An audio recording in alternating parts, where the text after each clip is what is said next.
Consider this. Every single day for 4 straight years, 350,000 women walked through the gates of American factories, shipyards, and aircraft plants. 350,000. That's not a typo. That's roughly the population of an entire city like Cleveland or St. Louis showing up for work every 24 hours.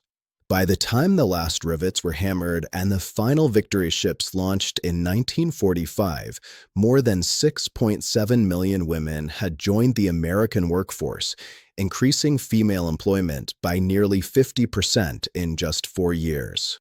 This wasn't just a change in the labor market. This was the single largest mobilization of women in American history, a transformation so profound that it would reshape the nation's economy, shatter social conventions, and prove once and for all that American women could do absolutely anything. But here's what makes this story truly extraordinary. Almost none of it was supposed to happen. Before December 7th, 1941, the idea of married women working in factories was not just unusual. It was practically scandalous. The prevailing wisdom in America held that a woman's place was in the home, taking care of her husband and children, not welding steel plates on a battleship or assembling machine guns. Major industries had policies explicitly forbidding the employment of married women. Labor unions opposed hiring women for industrial work. Even the federal government discouraged it. And then, in the space of a few hours on a quiet Sunday morning in Hawaii, everything changed. The Japanese attack on Pearl Harbor thrust America into the largest and most devastating conflict in human history. Within weeks, hundreds of thousands of American men were lining up at recruiting stations, eager to join the fight. Within months, that trickle became a flood. The Selective Training and Service Act, which Congress had passed in 1940 as the first peacetime draft in American history, suddenly shifted into overdrive. Men between the ages of 20 and 44 were called up for military service. Eventually, registration would extend to all men between 18 and 64.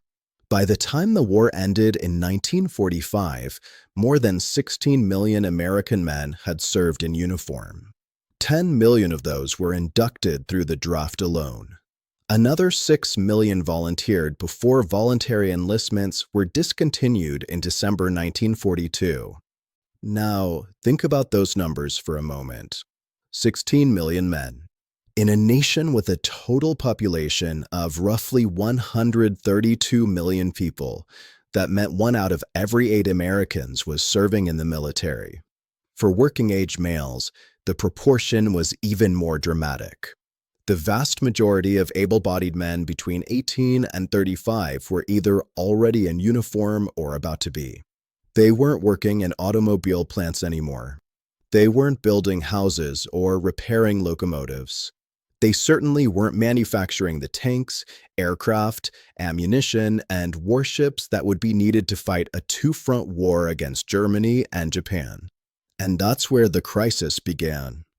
President Franklin Roosevelt had famously declared that America would become the arsenal of democracy, the industrial powerhouse that would supply not only American forces, but also the British, Soviets, and other allied nations with the weapons they needed to defeat fascism.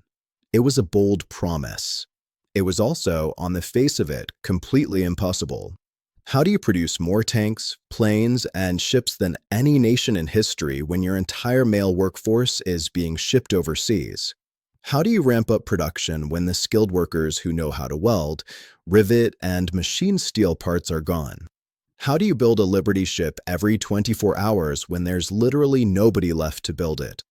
The answer, it turned out, was already there. She was cooking dinner in millions of American homes. She was raising children, managing households, and stretching ration stamps to make ends meet. She had been told her entire life that factory work was too difficult, too dangerous, too masculine for her delicate constitution. She had been discouraged, dismissed, and denied opportunity at nearly every turn. But when her country needed her, when the stakes couldn't possibly be higher, she rolled up her sleeves, tied a bandana around her hair, and proved every single doubter wrong.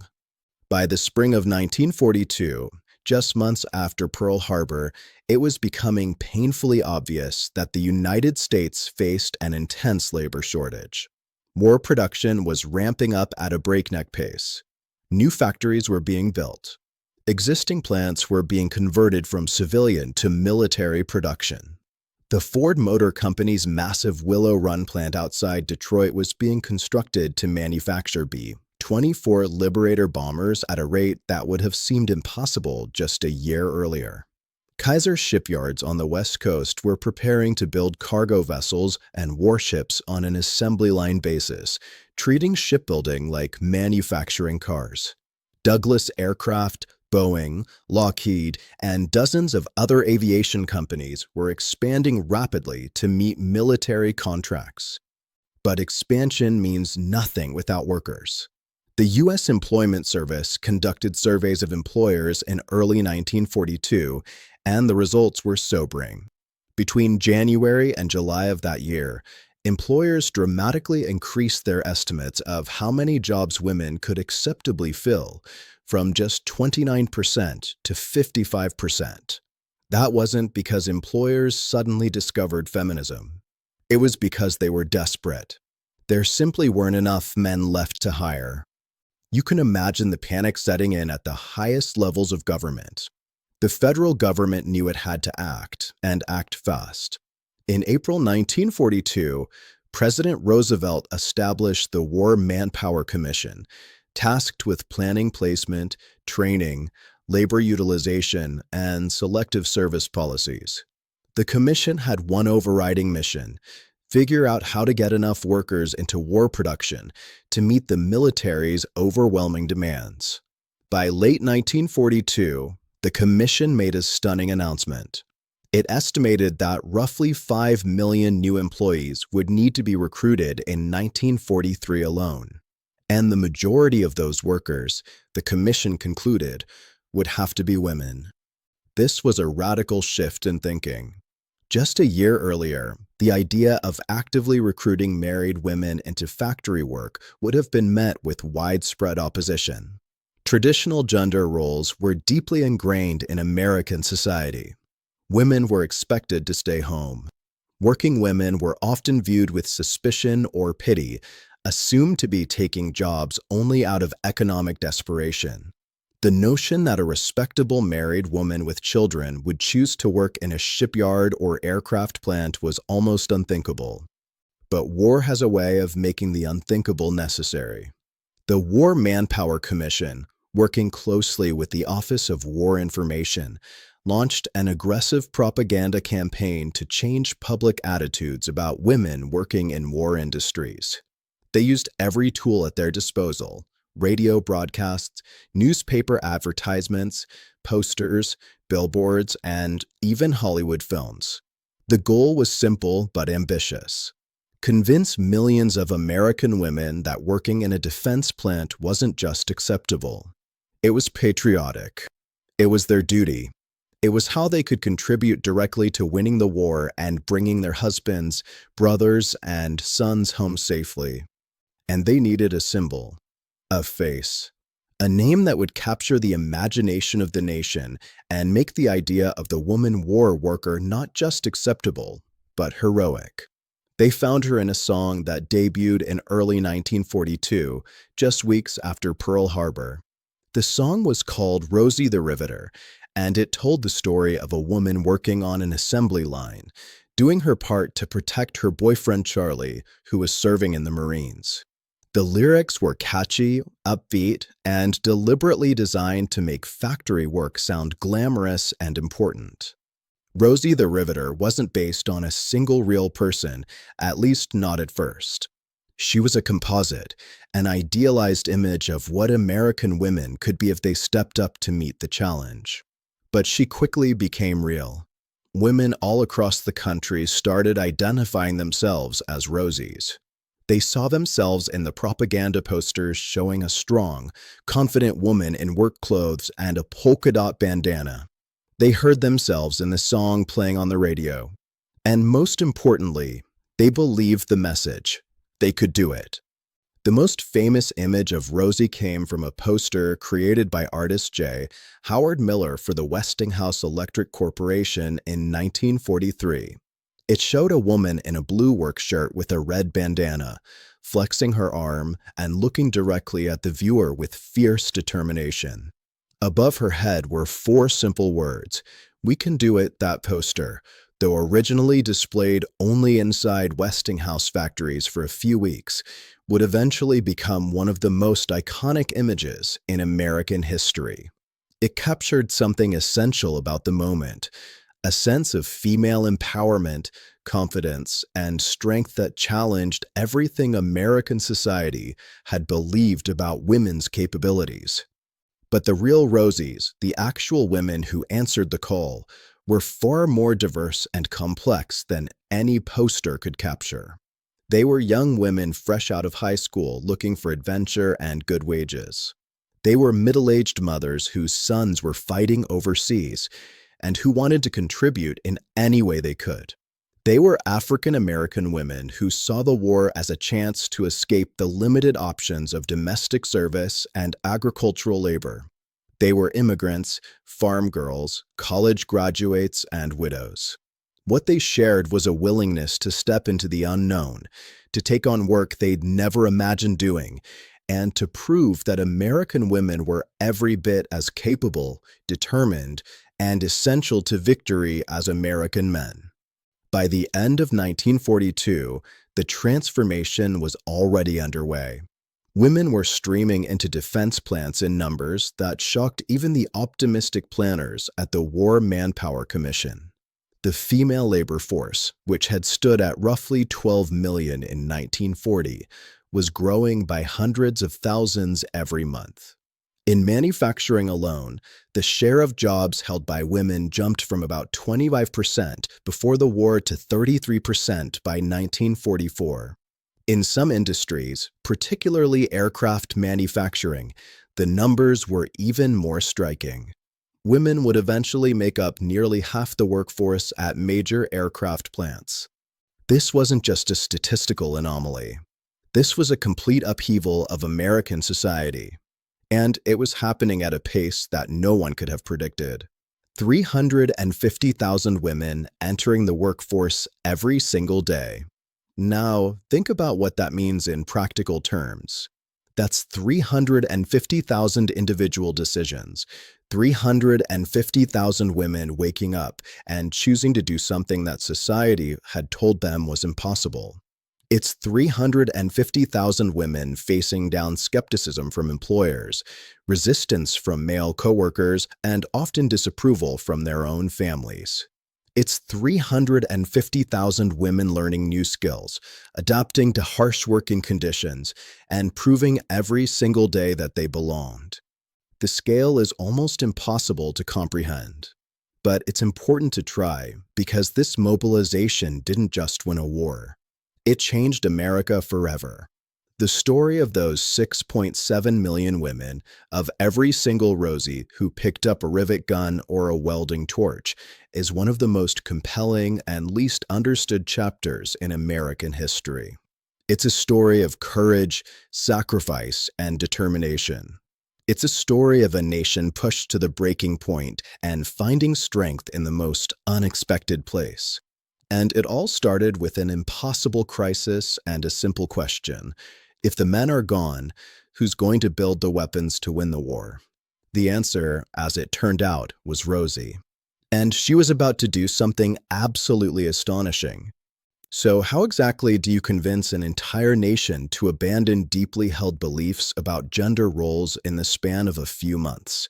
How do you persuade millions of women who'd spent their entire lives being told that factory work was inappropriate, dangerous, and unfeminine to suddenly apply for jobs riveting steel plates or welding ship hulls? And perhaps even more challenging, How do you convince their husbands, fathers, and brothers that this radical transformation was not only acceptable but necessary? The answer was propaganda on a scale America had never attempted before. And at the center of this massive campaign stood three powerful government agencies working in perfect coordination: the War Manpower Commission, the War Production Board, and the Office of War Information. Together, they orchestrated what historians would later recognize as one of the most successful attitude change campaigns in American history. The challenge was enormous. Surveys conducted by the War Manpower Commission in early 1942 revealed the depth of resistance to hiring women in industrial work. Employers were skeptical that women possessed the physical strength or technical aptitude for factory jobs. Male workers feared that hiring women would depress wages and threaten job security. And women themselves often hesitated, unsure about the social consequences of crossing boundaries from traditionally female domains into decidedly male territory. Some worried about their reputations. Others feared they lacked the necessary skills. Many were concerned about who would care for their children while they worked. Now, imagine you're a government official staring at these survey results. The Office of War Information understood that changing these attitudes required more than simple recruitment posters. They needed a comprehensive strategy that would address every objection, calm every fear, and make factory work seem not just acceptable for women, but genuinely patriotic and even glamorous. The Office of War Information's plan was straightforward but ambitious, as an internal memo made clear. These jobs will have to be glorified as a patriotic war service if American women are to be persuaded to take them and stick to them. Their importance to a nation engaged in total war must be convincingly presented. The campaign they designed attacked the problem from multiple angles simultaneously. First, they worked directly with the media and industrial advertisers to create a flood of positive images showing women successfully performing war work. Magazine covers, newspaper advertisements, radio programs, and even Hollywood films began featuring stories of female defense workers. The message was consistent. Working in a war plant was every bit as important as fighting on the front lines. By building planes, ships, and tanks, women were directly protecting their husbands and sons overseas. This wasn't just a job. It was a patriotic duty. Second, they deliberately crafted messaging to reassure skeptics that this social transformation was temporary. Government propaganda consistently emphasized that women would work for the duration of the war and then gladly return to their traditional roles once the emergency ended. This messaging served a dual purpose. It made factory work more palatable to conservative Americans who feared permanent social change, while simultaneously giving women permission to take jobs without being labeled unfeminine or unpatriotic. Advertisements praised women's war contributions while explicitly noting the temporary nature of their positions. One Eureka Company ad, for example, celebrated the women filling over 70% of their assembly line positions, but concluded with reassurance. But a day is coming when this war will be won. And on that day, like you, Mrs. America, Eureka will put aside its uniform and return to the ways of peace, building household appliances. Third, and perhaps most importantly, they created Rosie.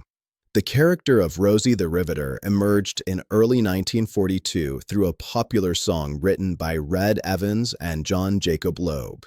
The song told the story of a woman named Rosie working on an assembly line, doing her part to protect her boyfriend Charlie, who was serving in the Marines overseas.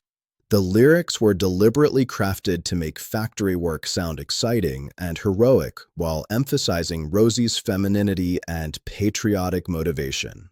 The song became an instant hit, climbing the charts and playing constantly on radio stations across the country. Listen to how the lyrics carefully balance traditional femininity with industrial confidence. All the day long, Whether rain or shine, she's a part of the assembly line. She's making history, working for victory, Rosie the Riveter.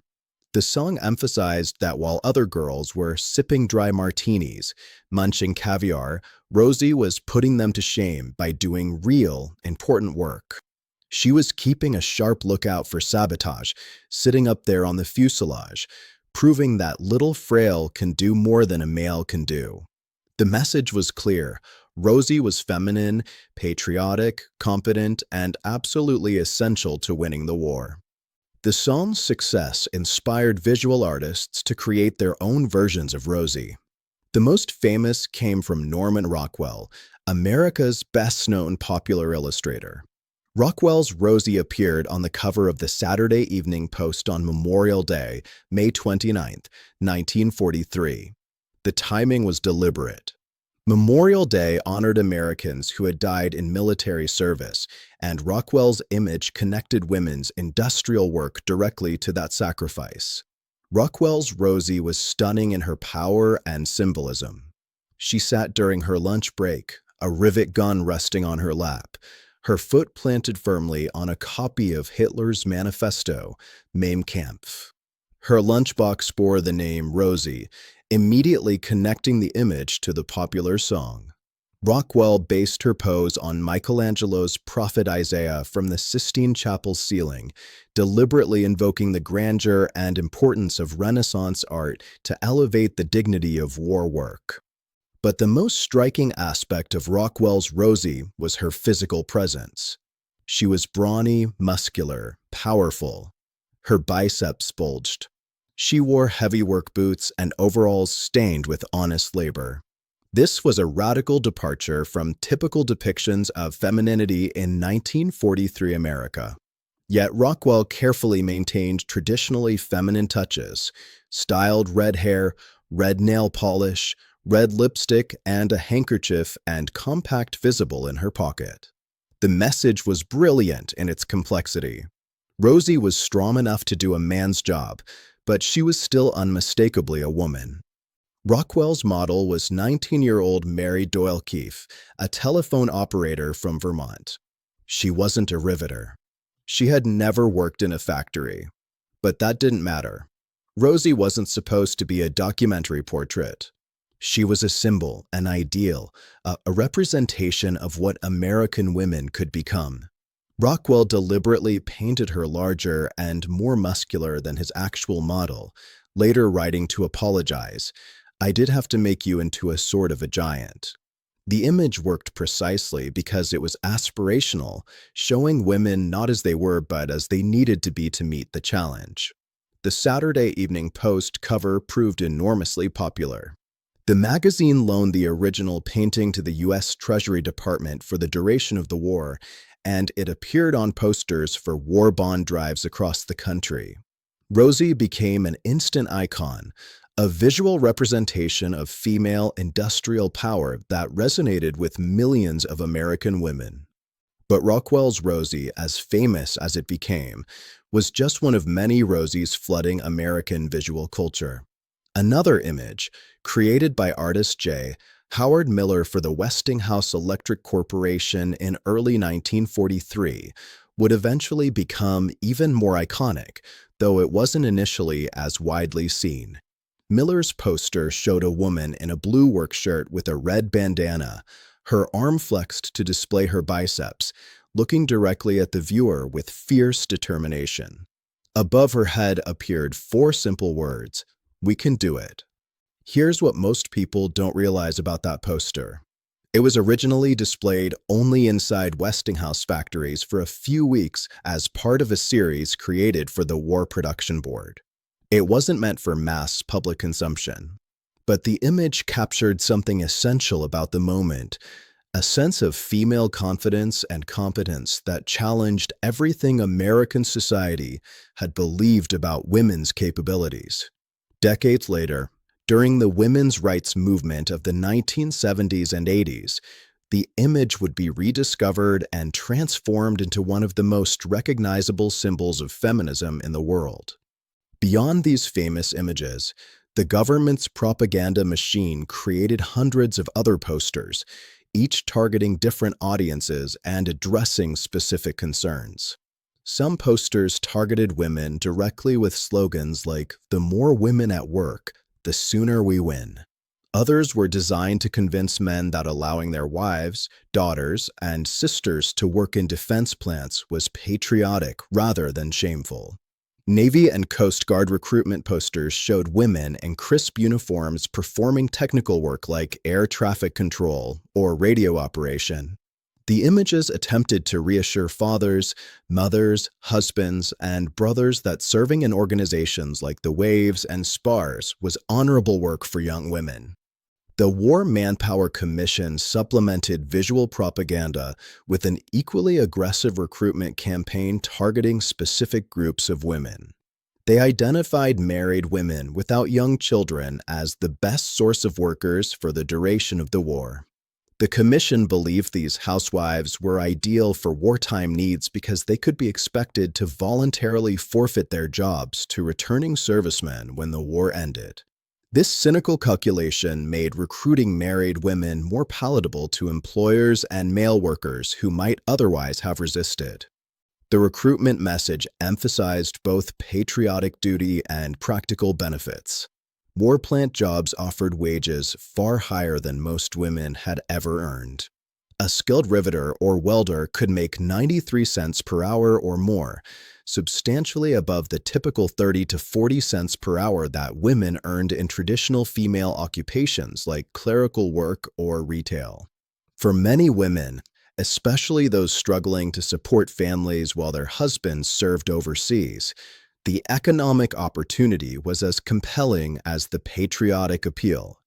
What happened next was nothing short of extraordinary. The results of this comprehensive propaganda campaign exceeded all expectations. Within months, attitudes that had been entrenched for generations began to shift dramatically. Employers who had adamantly refused to hire women suddenly found themselves competing for female workers. Labor unions that had threatened to strike rather than accept female members grudgingly began to adapt. And most importantly, women responded in numbers that exceeded even the most optimistic projections. By mid-1943, just a year and a half after Pearl Harbor, the American workforce had been fundamentally transformed. The female labor force had grown from roughly 12 million to over 16 million. In manufacturing, where the greatest need existed, women's share of employment jumped from 25% to over 30%. In aircraft manufacturing, women would soon comprise nearly half of all workers. The transformation happened so quickly that it shocked even the government officials who had orchestrated it. The propaganda campaign had achieved its goal. It had taken deeply ingrained social attitudes about women's capabilities and limitations, and in the space of less than 2 years, it had shattered them completely. American women had been convinced that they could do it. And now, in factories and shipyards across the nation, they were about to prove it beyond any doubt. Convincing women to apply for factory jobs was one thing. Actually preparing them to perform those jobs was something else entirely. Consider the magnitude of the challenge facing American industry in early 1942. Millions of women with zero industrial experience needed to be transformed into skilled welders, riveters, machine operators, and sheet metal workers in a matter of weeks, not years. The traditional apprenticeship system, where workers learned trades over months or even years of on-the-job training, simply wouldn't work. There wasn't time. The military needed planes, ships, and tanks immediately, and that meant women needed to be trained faster than anyone had ever been trained before. The solution was a revolutionary approach to industrial education called vestibule training. The concept was simple but radical. Instead of bringing new workers directly onto the production floor where they'd be overwhelmed by the complexity of actual manufacturing, companies set up dedicated training facilities that simulated factory conditions. These vestibule schools broke down complicated jobs into their component parts and taught each skill systematically. Women learned to use specific tools, perform particular operations, and understand safety procedures in a controlled environment before ever touching an actual aircraft wing or ship hull. The training was intense and comprehensive. At the Pensacola Vocational School in Florida, built specifically in 1942 to train war workers, women learned welding, riveting, sheet metal work, and other essential skills. Similar programs sprang up across the country. In Pittsburgh, welding courses for female students began appearing in fall 1942, preparing women to work at shipyards building landing ship tanks for the Navy. These courses attracted enormous attention, with local and national press carrying articles and photographs of women learning to weld. The transformation happened with astonishing speed. According to Life magazine, women went from being less than 1% of the aviation industry workforce when the war began to making up an incredible 65% of the total workforce by 1943. Most of these women had no previous welding, riveting, or machining experience whatsoever. They were housewives, secretaries, teachers, and shop clerks who'd spent their lives in traditionally female occupations. Yet within weeks of training, they were performing highly skilled technical work that had previously been considered exclusively male territory. Here's what makes this even more impressive. The speed of this transformation is difficult to overstate. A typical vestibule training program lasted just 2 to 4 weeks. In that brief period, women learned everything from basic tool use to complex welding techniques to blueprint reading. Some programs were even shorter. Aircraft engine plants offered concentrated training programs that got women onto the production floor in days rather than weeks. The urgency of war production demands meant that traditional educational timelines were compressed to an almost unbelievable degree. May Cryer's story perfectly illustrates this swift transformation. In early 1943, May was just 17 years old, a North Dakota native who'd grown up far from any industrial center. That summer, she made a decision that would change her life forever. She left home and traveled to Seattle to join Boeing. Within weeks of arriving, May was working full-time as a riveter and bunker on B-17 Flying Fortress bombers, earning about 90 cents an hour. May was assigned to the wing sections of the aircraft, one of the most challenging and claustrophobic positions in the entire manufacturing process. As a bunker, her job was to crawl inside the narrow wing cavities while a riveter worked on the outside. Together, they would drive thousands of rivets to hold the aircraft's structure together. Each Liberty ship required roughly 150,000 rivets. A single B-17 bomber required even more. The work was cramped, uncomfortable, and physically demanding. "You can't be claustrophobic," May later recalled, describing how she had to squeeze into spaces so tight she could barely move. She worked on the wings continuously, helping to complete section after section, only getting to see the wing get attached, but never the finished product as she had to quickly move on to the next plane. The production pace was relentless. In the plant where May worked, she and her fellow Rosies built an estimated 6,000 B-17 aircraft during the war years.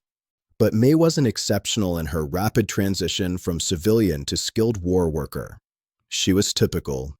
Across the country, hundreds of thousands of women just like her were making the same journey from kitchen to factory in a matter of weeks. In shipyards on the West Coast, women learned to weld steel plates together to build cargo vessels. In aircraft plants in Southern California, they learned to operate drill presses and lathes to manufacture engine components. In munitions factories, they learned to assemble artillery shells and small arms ammunition. The statistics tell the story. By 1945, 1 in 4 married women was employed, a dramatic increase from pre-war levels.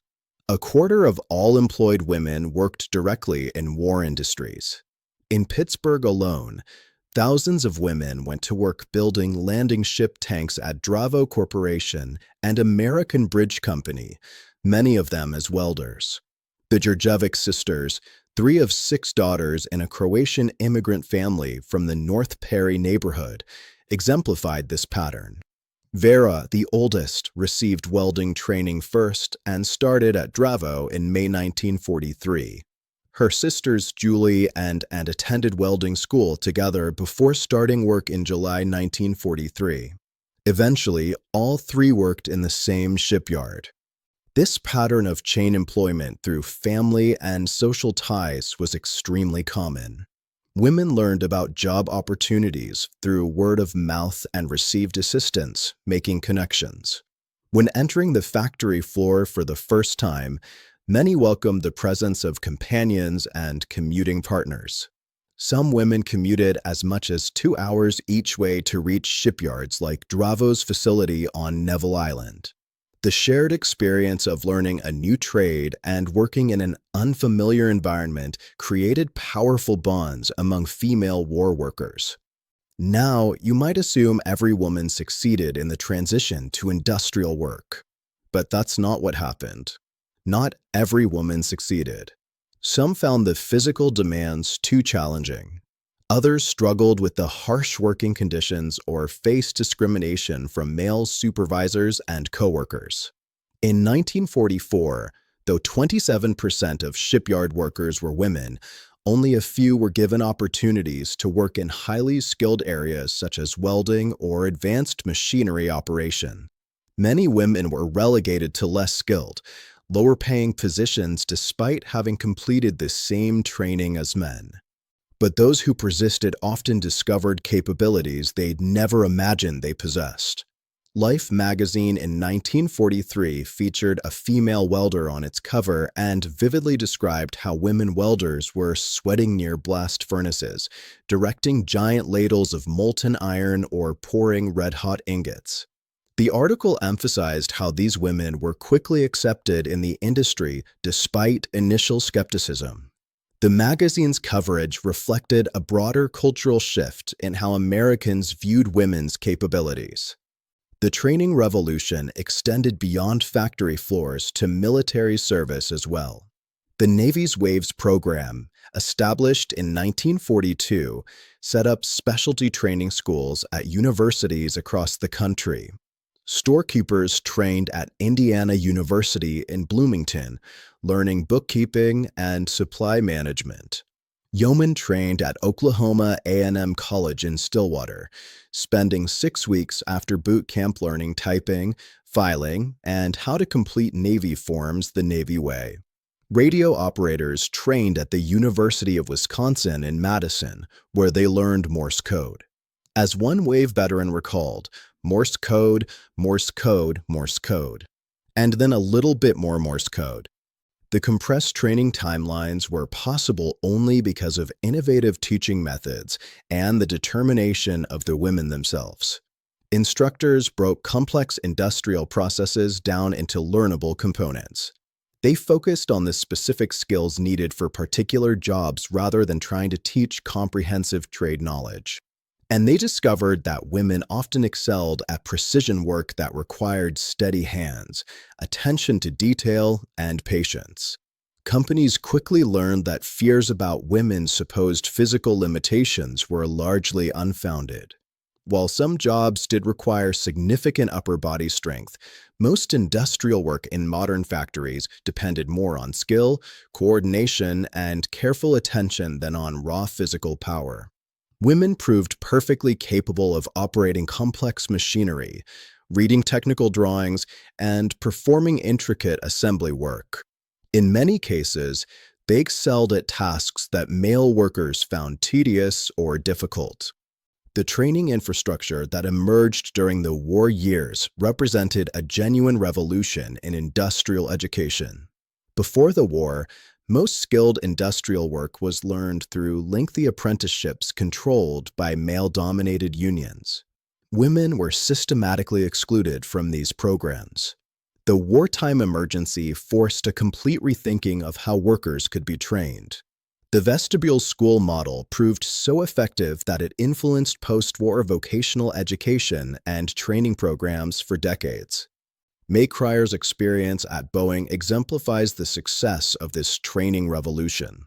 A 17-year-old girl from North Dakota with no industrial experience became, within weeks, a skilled aircraft worker contributing directly to America's military might. Decades later, in 2021, May returned to Pearl Harbor Aviation Museum and was reunited with a B-17 bomber similar to the one she'd worked on. Filled with overwhelming emotion, she looked at the aircraft in admiration, recalling the exact positions on the wings where she used to work. She even climbed inside, marveling at the cramped spaces where she'd spent countless hours. "How did I ever get in there?" she asked, amazed at what she'd accomplished so many years before. That question captures the essence of the wartime training revolution. How did millions of American women, most with no industrial experience, transform themselves into skilled war workers in a matter of weeks? The answer lies in a combination of urgent necessity, innovative training methods, and the determination of the women themselves. They proved that with proper training and opportunity, women could do absolutely anything. And in proving that, they didn't just help win a war. They changed America's understanding of what women could achieve. Richmond, California, in 1941 was a sleepy town of just 23,000 people nestled on the eastern shore of San Francisco Bay.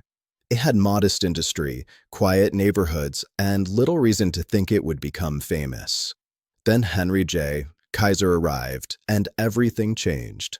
By mid-1944, Richmond had exploded into a boomtown of over 100,000 residents, home to 4 massive shipyards that collectively employed 90,000 workers building cargo vessels for the war effort.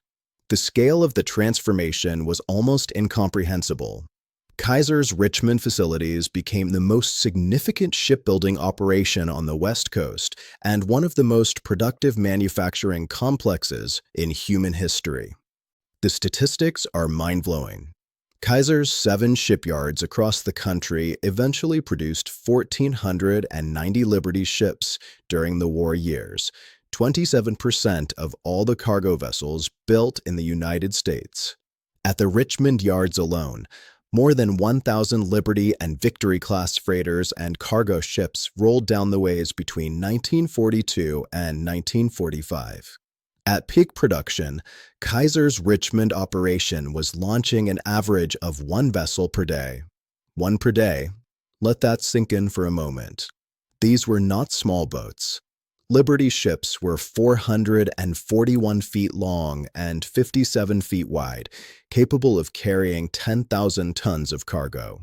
Building them at a rate of 1 every 24 hours represented an industrial achievement that would have seemed impossible just years earlier.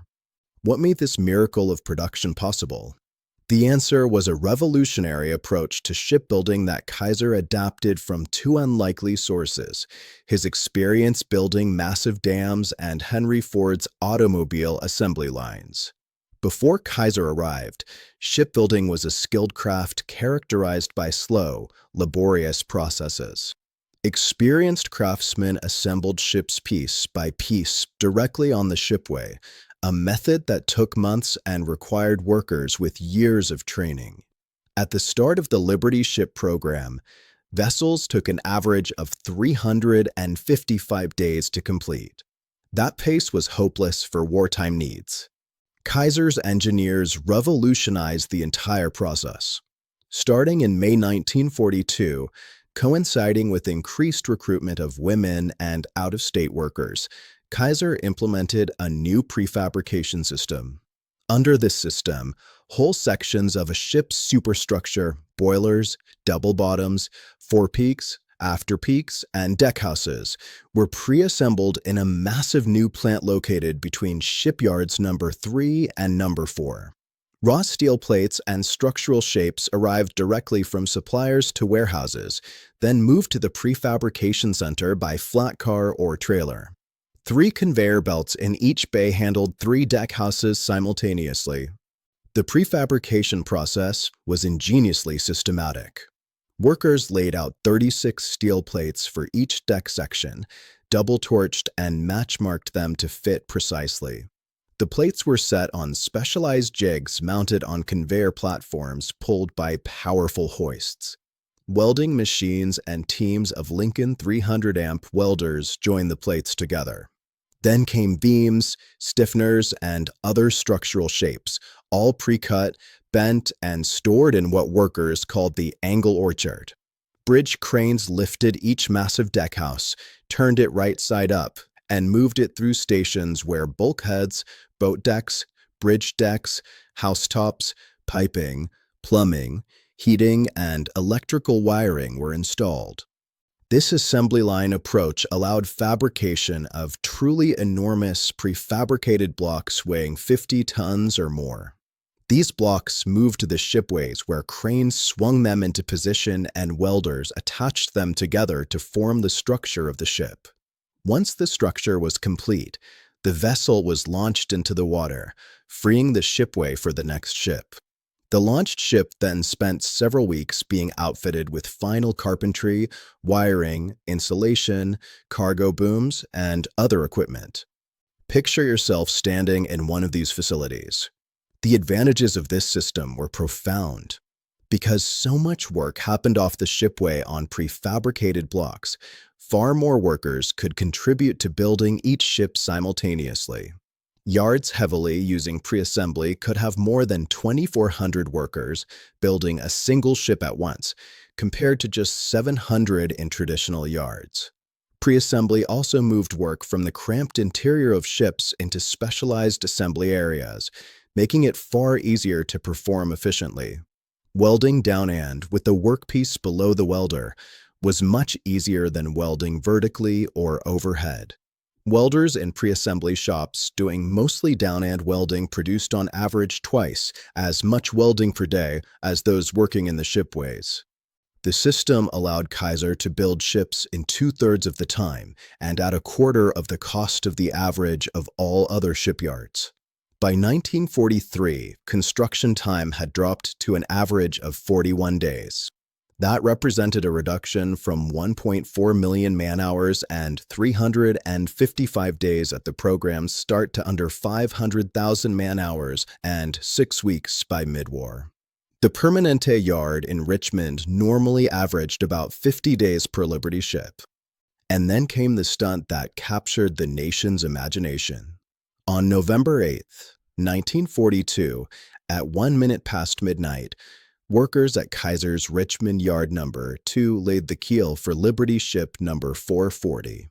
The vessel would be named the SS Robert E. Peary in honor of the Arctic explorer. Over the next 4 days, 15 hours and 29 minutes, Kaiser's workers assembled 250,000 parts, weighing approximately 14 million pounds. On November 12th, the Robert E. Peary was launched. By November 15th, just 4 days and 15.5 hours after her keel was laid, she was fully operational and ready for service. The record still stands today. No ship of more than 10,000 tons deadweight has ever been built faster.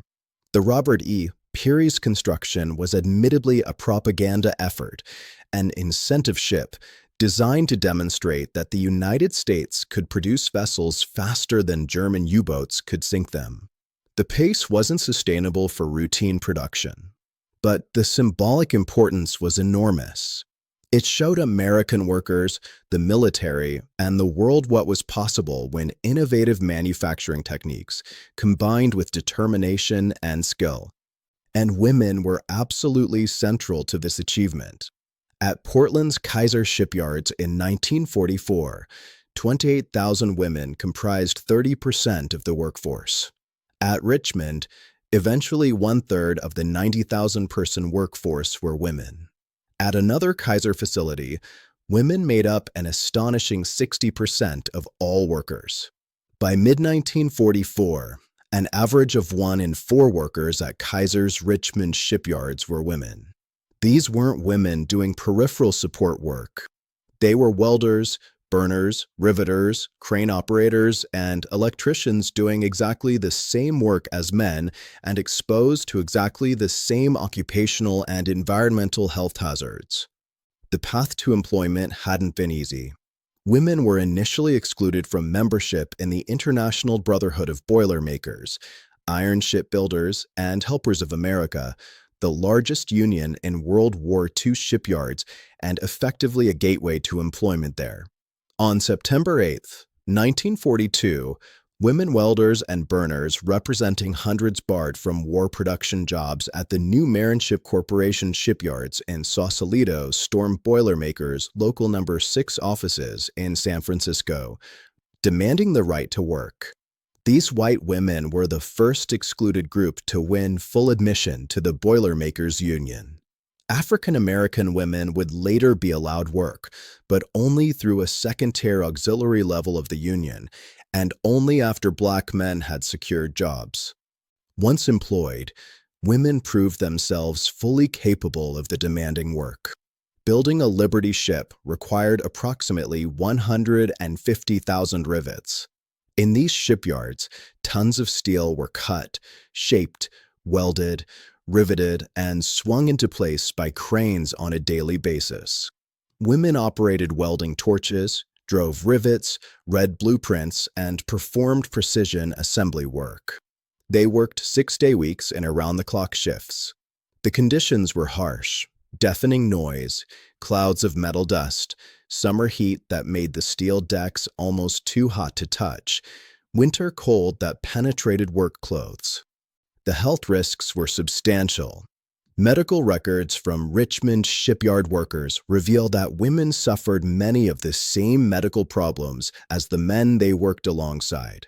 Respiratory illnesses were common in an environment filled with metal particles and welding fumes. Injuries from heavy machinery, falling objects, and accidents were an ever-present danger. Yet women persisted, driven by patriotism, economic necessity, and growing confidence in their own capabilities. Here's something that might surprise you. The work was physically demanding, but also surprisingly empowering. Women who had spent their lives being told they were too delicate for industrial labor discovered they could weld steel, operate cranes, and build warships. For women who worked at Richmond Kaiser Shipyard during the war later shared their experiences with mobility airmen at Travis Air Force Base in June 2019. Their pride in what they'd accomplished more than 70 years earlier was still evident. They had helped build the arsenal of democracy. They had proved wrong everyone who said women couldn't do that kind of work.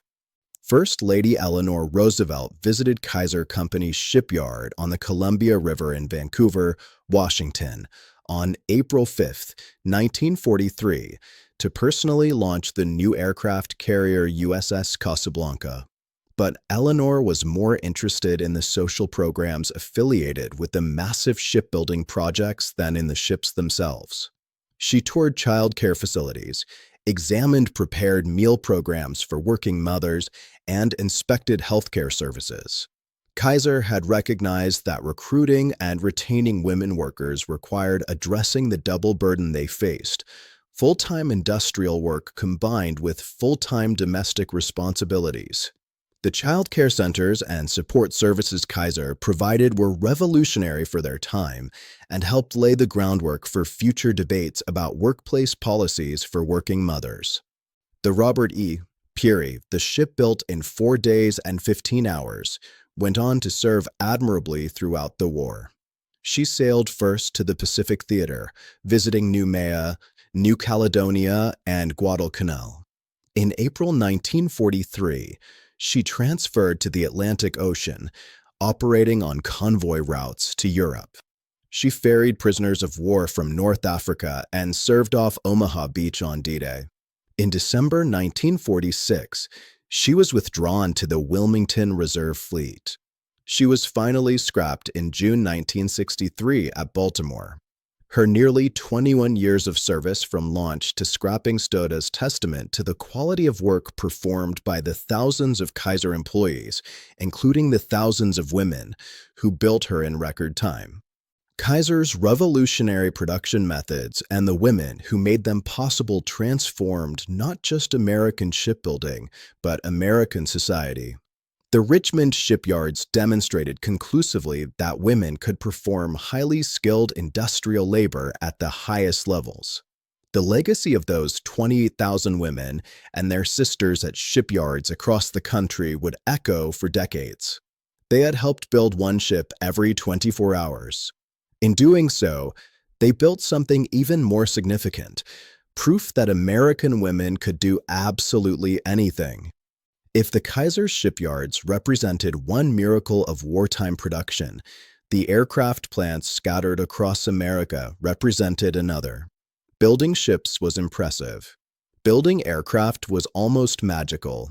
These weren't simple machines. A B-24 Liberator bomber contained more than 300,000 individual rivets holding together thousands of precisely machined parts. Each aircraft required intricate electrical systems, hydraulic controls, engines, weapon systems, and navigation equipment. Before the war, aircraft manufacturing was essentially a custom shop industry where skilled craftsmen hand-built planes one at a time. The United States produced just 5,865 aircraft in 1939.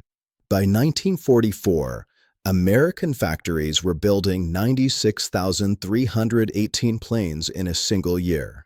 That represented a 16-fold increase in just 5 years. And women made it possible. The crown jewel of American aircraft production was Ford's Willow Run plant outside Detroit.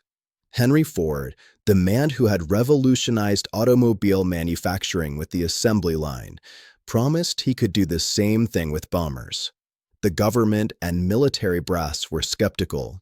Aircraft were far more complex than cars. But Ford was convinced, and in 1942, construction began on what would become the largest manufacturing facility under one roof anywhere in the world. The numbers were astounding. The Willow Run plant covered 332 acres under one roof. The main assembly building was over 3,000 feet long and a quarter-mile wide. The assembly line itself stretched for more than a mile. At peak capacity, the plant employed 42,000 workers, and approximately one-third of those workers were women. Rose Monroe was one of them. Born in Kentucky, Rose grew up as a tomboy in a family of 9 children, proving herself handy with tools from a young age.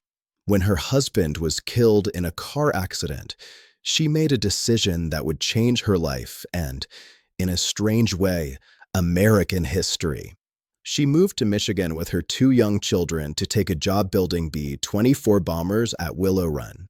Rose worked as a riveter on the Willow Run assembly line. Her job was to drive the thousands upon thousands of rivets that held each B-24 together. It was skilled, demanding work that required precision, stamina, and focus. Each rivet had to be perfectly placed and driven to exact specifications. A single poorly installed rivet could compromise the structural integrity of an entire aircraft. The responsibility was enormous. In 1943, actor Walter Pidgeon came to Willow Run to shoot footage for a propaganda film encouraging Americans to buy war bonds. When he discovered there was an actual woman named Rose working as a riveter at the plant, he asked her to appear in the film. The timing was perfect. Rosie the Riveter had already become a powerful symbol of women in defense industries through posters, magazine covers, and a popular song. Having a real Rose who was actually a riveter made the propaganda even more compelling. Monroe's appearance in the film brought her national attention. She became, in the public imagination, the real Rosie the Riveter, the face that represented the millions of American women working in war plants. Though she chose not to capitalize on her fame after the war, her legacy endured. Rose Monroe had become an icon. but Rose was just one of thousands of women at Willow Run. Mary Von Mock was one of the first 6 women hired at the plant and holder of the first transport pilot license issued by the Civil Aeronautics Administration. She and her female colleagues did everything from clerical work in the offices to riveting and welding on the assembly line. They earned the same pay as men for the same work, a policy that was revolutionary for its time. Now, here's what most people don't know about Willow Run. The early months were chaotic. Building bombers on an assembly line proved far more challenging than Ford had anticipated. The plant didn't produce its first B-24 until May 1942, months behind schedule. But once the bugs were worked out and Ford implemented its famous efficiency methods, production skyrocketed. By 1944, Ford was rolling a Liberator off the Willow Run production line every 63 minutes, 24 hours a day, 7 days a week. One complete bomber every single hour. The production statistics are almost impossible to believe. At peak monthly production in April 1944, Willow Run produced 428 B-24s. That's more than 14 bombers per day. Between April 24th and April 26th of that year, 100 completed bombers flew away from Willow Run. By 1945, Ford was producing 70% of all B-24s in 2 9-hour shifts. The plant ultimately built 6,972 of the 18,482 total B-24s produced during the war, plus knockdown kits for 1,893 more assembled elsewhere. The B-24 holds the distinction of being the most produced heavy bomber in history, and Willow Run was the heart of that achievement. Women were essential to making this miracle happen. The skilled riveters who held those B-24s together were disproportionately female. The welders, the machine operators, the assembly line workers doing the intricate, precise work required to build complex aircraft. Many were women who just months earlier had been homemakers with no industrial experience whatsoever. Willow Run proved conclusively that with proper training and opportunity, women could manufacture the most sophisticated machines humanity had ever built. Across the country in Seattle, Boeing told a similar story. Boeing's Seattle Plant 2, built between 1936 and 1941, produced B-17 Flying Fortress bombers at an unprecedented rate. At its peak, the facility turned out 364 completed bombers per month. That's more than 12 B-17s every single day. A year after the United States entered the war, only 15% of Boeing workers were women. By 1943, that number had ballooned to 40%. Eventually, at some Boeing facilities, women comprised 46% of the 50,000-person workforce. Nearly half. These weren't women doing peripheral support tasks. They were building B-17s and later B-29 Super Fortress bombers, the most advanced aircraft of the war. The B-29 program represented the pinnacle of wartime aircraft production. For key production facilities across the country were involved in the monumental effort: Wichita, Marietta, Renton, and Omaha. These plants employed tens of thousands of men and women, playing a crucial role in transforming local economies.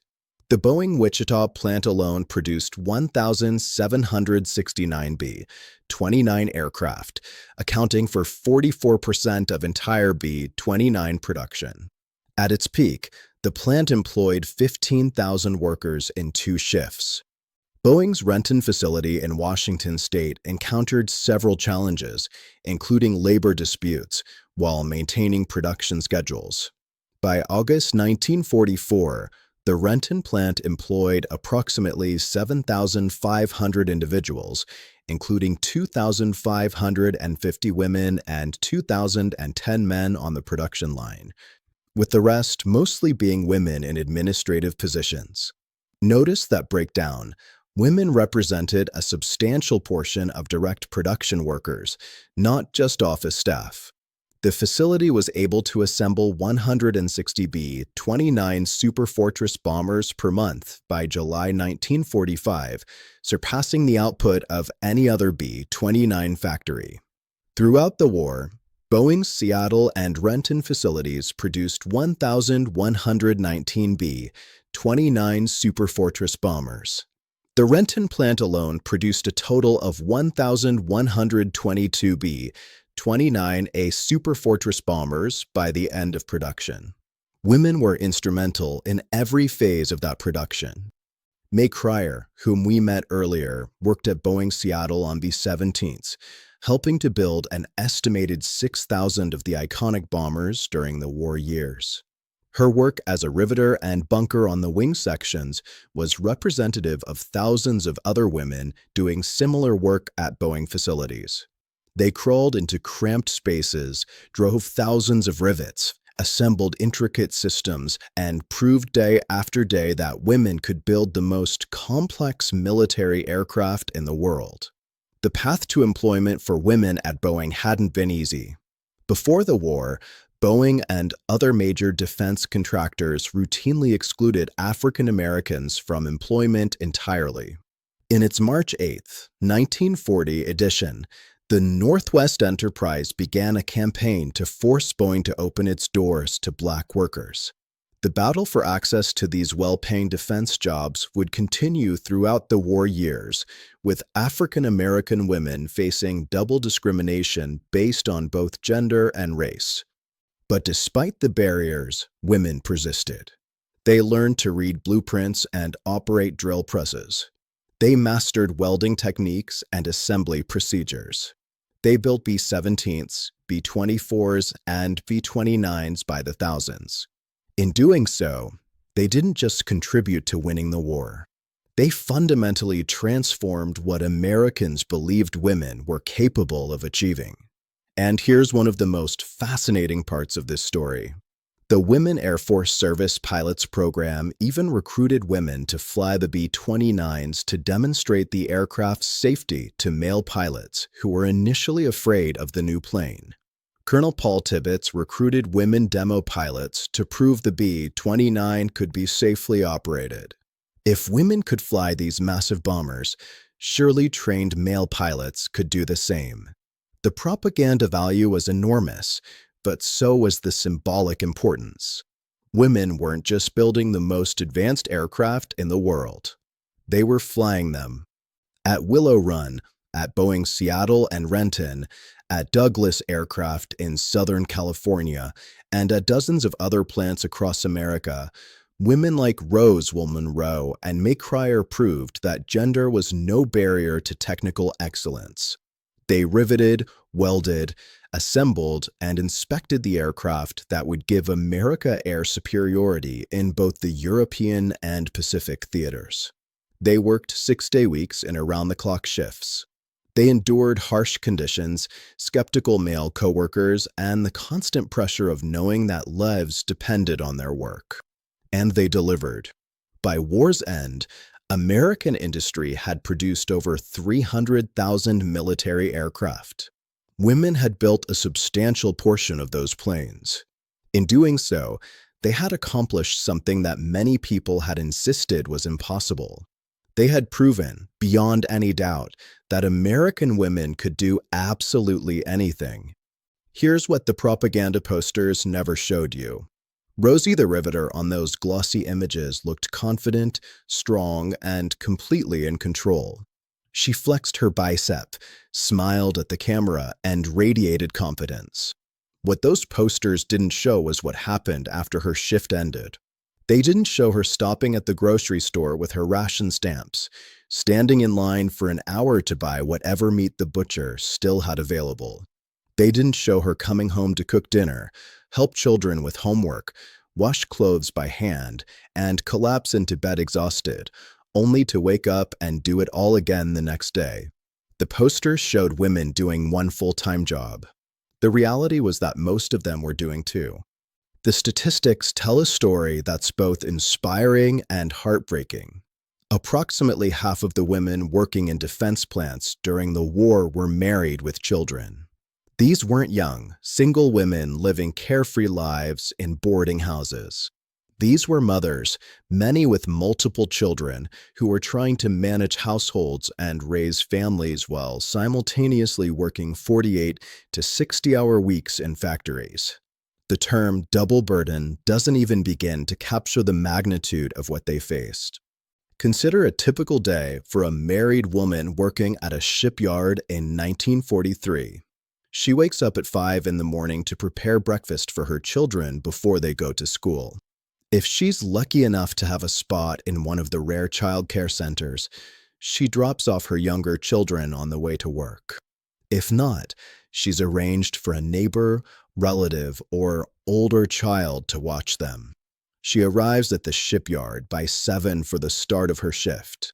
For the next 10 hours, she welds steel plates, drives rivets, or operates heavy machinery in conditions that are hot in summer, freezing in winter, and always physically demanding.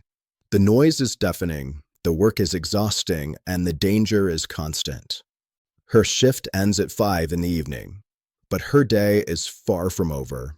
She picks up her children, stops at multiple stores trying to find ingredients for dinner within the limits of her ration stamps, and finally arrives home around 7. Then the second shift begins. She cooks dinner, feeds the family, cleans up, helps children with homework, does laundry, mends clothes, and handles a dozen other household tasks. If she's fortunate, she gets to bed by 11. That's an 18-hour day, and she does it 6 days a week. On Sunday, her one day off from the factory, she still works. There's cleaning, shopping, cooking for the week ahead, church if the family attends, and all the accumulated household tasks that couldn't fit into the rushed weekday evenings. Many women also participated in civilian defense activities, volunteered for the Red Cross, or helped organize scrap drives and war bond campaigns. The idea of rest was almost laughable. You can imagine the toll this took. The physical burden was enormous.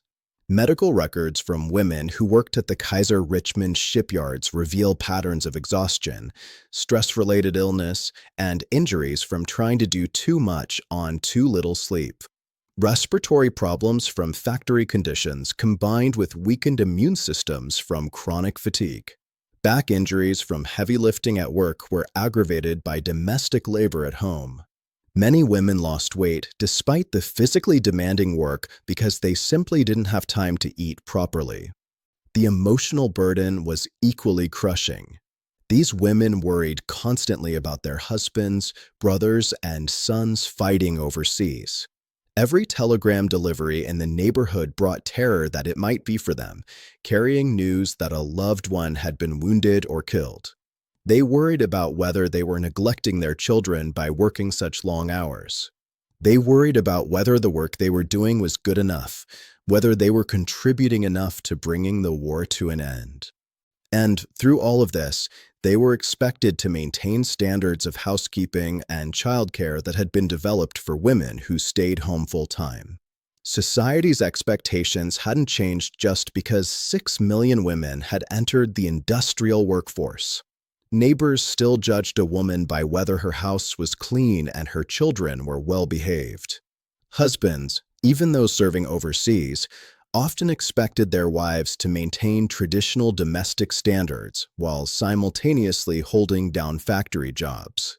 The pressure was relentless. Rationing added another layer of complexity to an already impossible situation.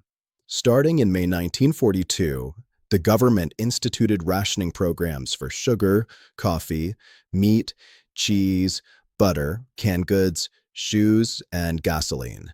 Each family received ration books with stamps that limited how much of these essential items they could purchase. Managing ration stamps required careful planning and creativity. Women had to track which stamps were valid when, plan meals around what was available, and stand in long lines at multiple stores to find rationed items. Victory gardens became essential for supplementing limited food supplies.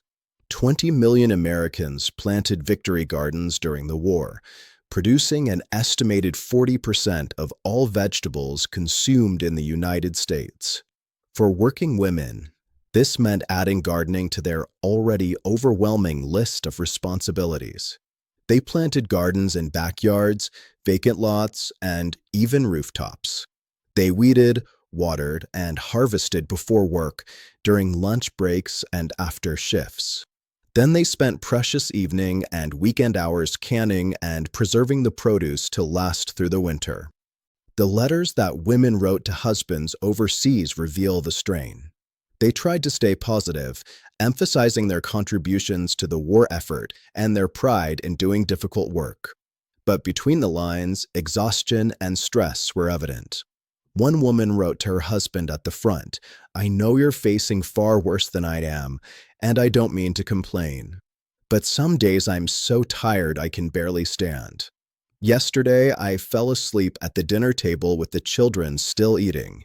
What's striking is not that some women struggled with the double burden.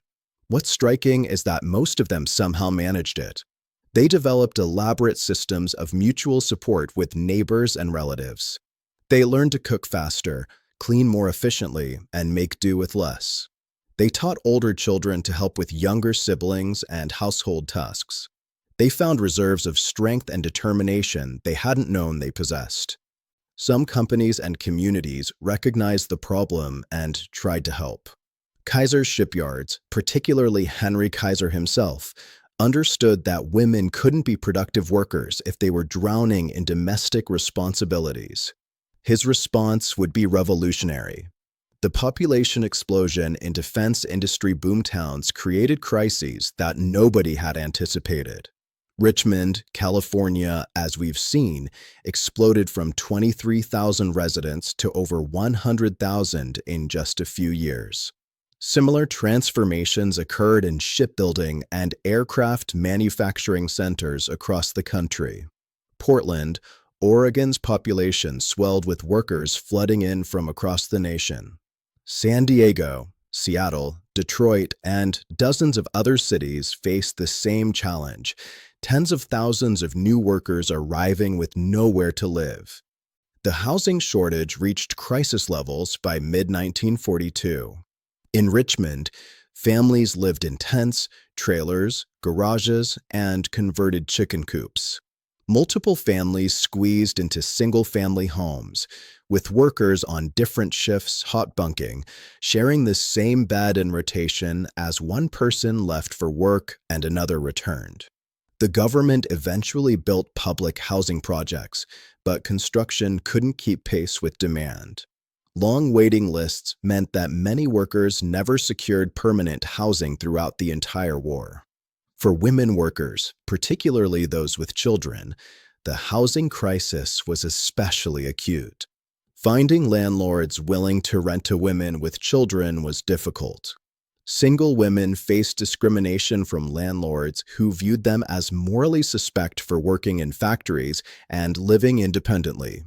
African American women encountered both gender and racial discrimination, often forced into the worst housing regardless of their ability to pay.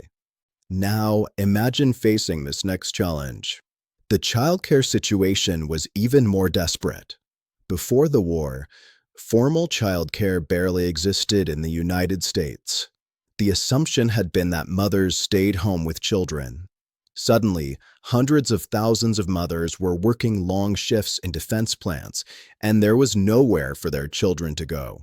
Some women arranged informal care with neighbors or relatives. Others left older children in charge of younger siblings, hoping nothing would go wrong during the long hours they were at work. The most desperate simply locked their children in apartments and prayed they'd be safe until they returned from their shifts. Henry Kaiser recognized that this situation was unsustainable. Workers who were constantly worried about their children couldn't be productive. Women who had no childcare options couldn't take jobs in the first place, depriving his shipyards of desperately needed labor. His solution was radical for its time: the Kaiser Child Service Centers. Established in November 1943 at the Richmond Shipyards, the Kaiser Child Service Centers were the largest employer-sponsored childcare program ever created up to that point. The centers operated 24 hours a day, 7 days a week, accommodating workers on all shifts. At their peak, the two centers served 1,005 children ranging from 18 months to 6 years old. The cost was 75 cents per child per shift, far less than market rates for private childcare. But the Kaiser Centers were far more than just babysitting services. They were comprehensively designed childcare facilities that would be considered impressive even by today's standards. The centers were staffed by professionally trained teachers and nurses. They provided meals, educational activities, and medical care. The facilities included outdoor play areas, rest areas, and age-appropriate learning environments. Here's something you might not know. Perhaps most innovative was the take-home meal program. Kaiser understood that mothers picking up children after a long shift face the daunting prospect of going home and cooking dinner. The child care centers solved this problem by offering pre-cooked meals that mothers could purchase and take home. For $1 or $2, a working mother could pick up a complete dinner for her family, eliminating one of the most time-consuming tasks from her evening routine. Eleanor Roosevelt's visit to Kaiser facilities in April 1943 wasn't focused on the ships. She was far more interested in the social programs Kaiser had implemented to support working families. She toured the child care centers, examined the meal programs, and inspected the healthcare services. Her endorsement brought national attention to Kaiser's innovative approach. Unfortunately, the Kaiser Child Service Centers were the exception, not the rule. Most employers provided no child care assistance whatsoever. The federal government eventually authorized funding for child care through the Lanham Act, but the program was limited and many women never gained access. The vast majority of working mothers had to improvise their own solutions. This led to the development of informal support networks that were essential to survival. Women who worked different shifts arranged to watch each other's children. Neighbors pooled resources to buy scarce items and shared the results of successful shopping trips. Grandmothers, aunts, and older children stepped in to help with childcare and household tasks. These networks of mutual aid became lifelines for women trying to manage impossible schedules. In defense industry boomtowns, entire communities formed around these shared experiences. Women who had never met before the war bonded over shared struggles and mutual support. They traded ration stamps, shared Victory Garden produce, and helped each other with everything from emergency childcare to medical care. The bonds formed during these years often lasted long after the war ended. Some companies beyond Kaiser made efforts to support working women. Boeing provided employee lounges, cafeterias with reasonable prices, and on-site medical services. Ford's Willow Run plant eventually added some childcare facilities and transportation services. But these amenities were limited and often inadequate for the scale of need. The transportation challenge added yet another burden. Many defense plants were located on the outskirts of cities, deliberately positioned away from residential areas for security reasons. Women who didn't own cars, and many didn't, with automobile production suspended for the war, faced long commutes on crowded buses or streetcars. Some women traveled 2 hours each way to reach work. Those hours added to already overwhelming schedules, leaving even less time for rest or family. African American women faced compounded challenges. They experienced discrimination in housing, often forced into overcrowded, substandard accommodations regardless of income. Childcare programs, when they existed, sometimes excluded Black families. Transportation was complicated by segregation policies in some areas. And within factories, Black women often received the worst assignments, lowest pay, and least respect. Yet these women persisted. They built their own support networks within Black communities. They fought for access to better jobs and fair treatment. They demonstrated that even when facing double and triple discrimination based on race and gender, they could perform essential war work at the highest levels. The housing, childcare, and community challenges of the World War II home front revealed both the worst and best of American society. They exposed how unprepared the nation was to support working women and how deeply embedded assumptions about gender roles had been. But they also demonstrated the resilience, creativity, and solidarity that emerged when people faced common challenges. Women working in defense industries during World War II weren't just doing factory work.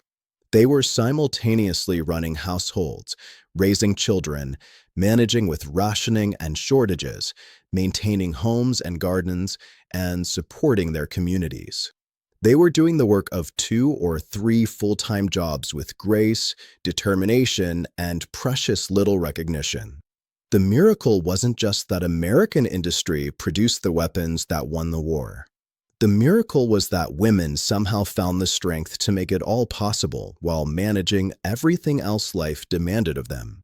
There's a quote that captures the bitter irony of African American women's wartime experience perfectly. Hitler was the one that got us out of the kitchen. Before World War II, the vast majority of employed Black women in America worked in just 2 occupations: domestic service and agricultural labor. They cleaned white people's homes, cooked white people's meals, and cared for white people's children, often for wages so low they could barely survive. In the South, Black women picked cotton and tobacco under conditions that differed little from those their enslaved ancestors had endured. These weren't jobs anyone aspired to. They were the only jobs available to Black women in a nation built on racial segregation and discrimination. The war changed everything, but not because America suddenly discovered racial justice. It changed because the nation needed workers so desperately that even deeply ingrained racism had to give way, at least partially, to economic necessity. When white men went to war and white women moved into defense plants, domestic service jobs went unfilled.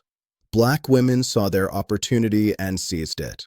They left domestic service in massive numbers, seeking better-paying work in war industries. But the path from the kitchen to the factory floor was far more difficult for Black women than for their white counterparts. Now, consider the employment statistics. By the end of the war, approximately 600,000 African American women had entered the industrial workforce. That represented significant progress. But those numbers tell only part of the story. While white women saw dramatic increases in employment across all sectors, Black women's gains were concentrated in the least desirable positions. They were hired last, paid least, and assigned the dirtiest, most dangerous, and least skilled jobs. The discrimination began at the hiring stage. Major defense contractors like Boeing initially refused to hire Black workers at all. In March 1940, the Northwest Enterprise newspaper began a campaign to force Boeing to open its doors to African Americans. Similar battles played out at defense plants across the country.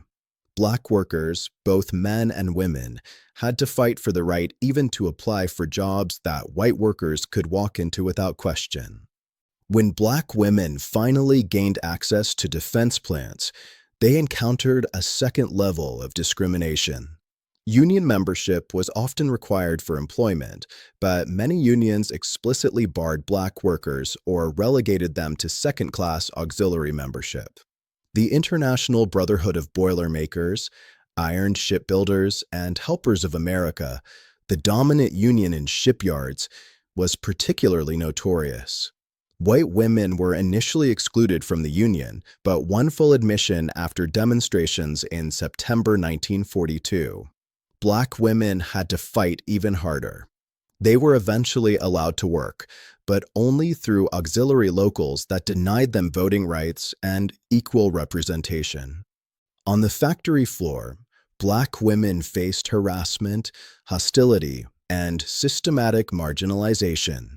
They were assigned to the hardest physical labor even when they possessed skills for more technical work. When white women worked as welders or riveters, Black women were more likely to be assigned as helpers or laborers. The wage disparities were substantial. Even when performing identical work, Black women often received lower pay than white women, who in turn received less than men.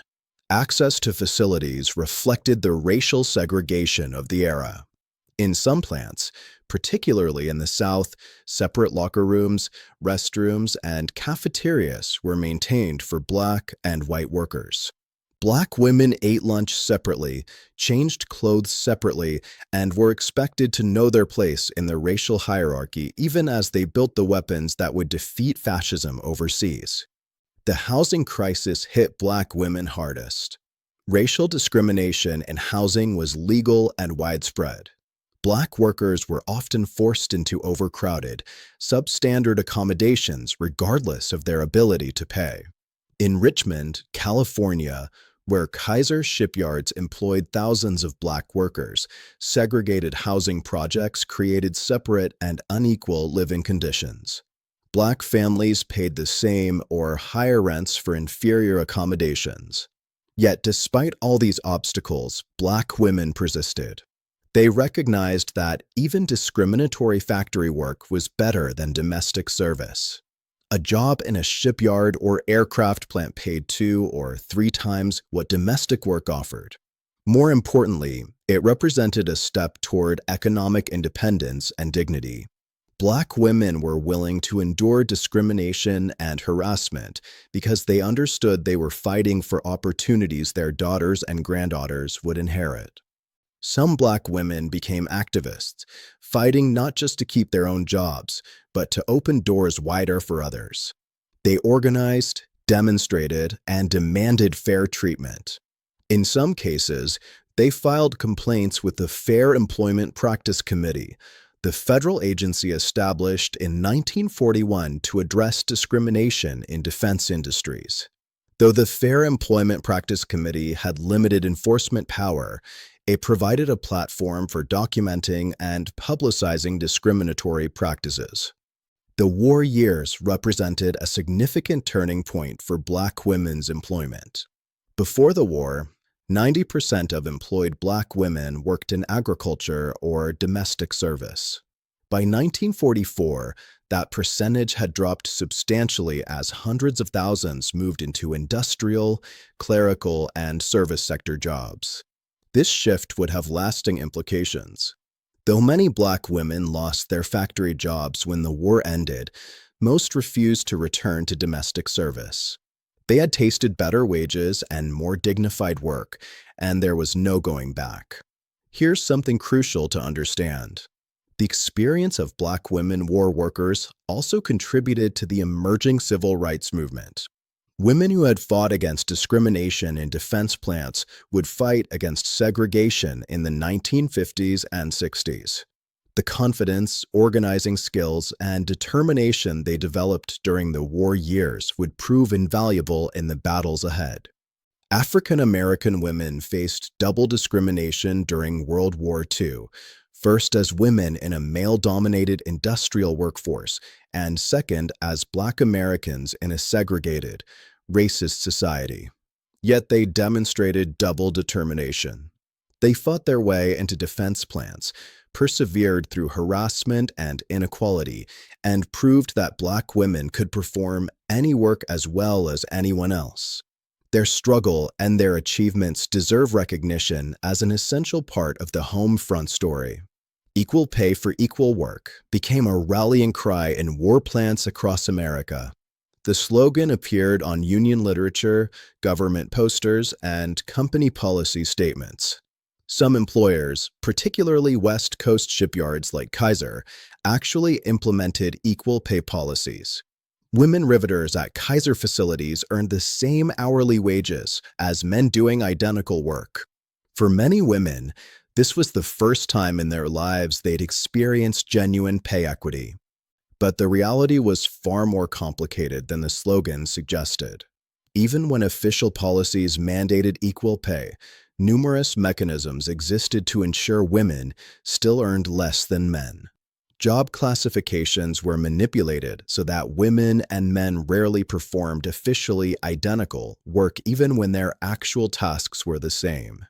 Women were disproportionately assigned to helper or trainee positions that paid less than the skilled positions held by men, regardless of the women's actual skill levels. Seniority systems that determined wages and promotions were structured to disadvantage women who had only recently entered industrial work. The wage gap was substantial. In 1943, women working in manufacturing earned an average of $31 per week, while men earned $55. That's a 43% wage gap. Some of that differential reflected the concentration of women in lower-paying industries and occupations. But even within the same industries and similar occupations, women consistently earned less than men. The discrimination went beyond wages. Women faced skepticism and hostility from male coworkers who resented their presence in jobs traditionally reserved for men. Supervisors often assumed women were less capable and gave them less training and fewer opportunities to advance. The physical workspace itself reflected gender bias. Locker rooms and restrooms were inadequate or non-existent for female workers at many plants. Safety equipment was designed for male bodies and often didn't fit women properly. Sexual harassment, though not yet recognized by that name, was widespread. Women endured crude comments, unwanted advances, and a hostile work environment that made clear they were not truly welcome. Those who complained risked being labeled troublemakers and losing their jobs. Most women learned to ignore harassment and focus on their work, knowing they had few options for recourse. Union attitudes toward women workers were mixed at best. Some unions, recognizing that women were becoming a permanent part of the industrial workforce, fought for equal pay and fair treatment. The United Auto Workers and some other unions made genuine efforts to protect women workers' rights. But other unions viewed women as temporary workers who would leave when the war ended, making them unworthy of full membership rights or union protection. Some unions actively opposed hiring women, fearing that female workers would depress wages or take jobs that should be reserved for men. For the duration, messaging that had helped recruit women into defense work now worked against them. If women were only working temporarily until servicemen returned, employers and unions reasoned, why invest in training them for skilled positions or promoting them to supervisory roles? Why fight for their seniority rights or push for equal pay? The assumption that women's wartime employment was temporary became a self-fulfilling prophecy that limited their opportunities and advancement. Yet women fought back. At some plants, they organized caucuses within unions to advocate for women's issues. They filed grievances when they were denied promotions or paid less than men for similar work. They documented discrimination and demanded action from union leadership and government agencies. These efforts met with mixed success, but they represented important early steps toward workplace equality. The recognition women received for their contributions was often superficial. Propaganda celebrated Rosie the Riveter as a patriotic heroine. Companies and government agencies produced films, posters, and magazine articles praising women war workers. But this public recognition rarely translated into genuine respect on the factory floor or equitable treatment in wages and promotions. Women were praised for their nimble fingers and attention to detail, characteristics supposedly reflecting natural feminine traits. This gendered language implied that women succeeded not through skill and hard work, but because of innate qualities suited to certain types of tasks. Such framing diminished women's achievements and reinforced stereotypes about gender differences. The few women who broke through into supervisory positions faced particular challenges. Male workers often resented taking orders from female supervisors. Women supervisors had to work twice as hard to prove themselves competent while navigating the impossible balance of being authoritative without being labeled harsh or unfeminine. You might wonder what lasting impact all this had. Despite these obstacles, women war workers made significant progress toward workplace equality. They demonstrated conclusively that women could perform skilled industrial work as well as men. They proved that gender was not a reliable predictor of work capacity or competence. These lessons, though not fully embraced during the war years, would resonate in the decades ahead. The legacy of the fight for equal pay and recognition during World War II is complex. Women made important gains, particularly in challenging assumptions about what work women could do. Some industries and unions adopted more equitable policies. But systemic discrimination persisted, and many of the advances women achieved during the war were rolled back when it ended. The struggle for workplace equality that began in the war plants of the 1940s would continue through the feminist movements of later decades.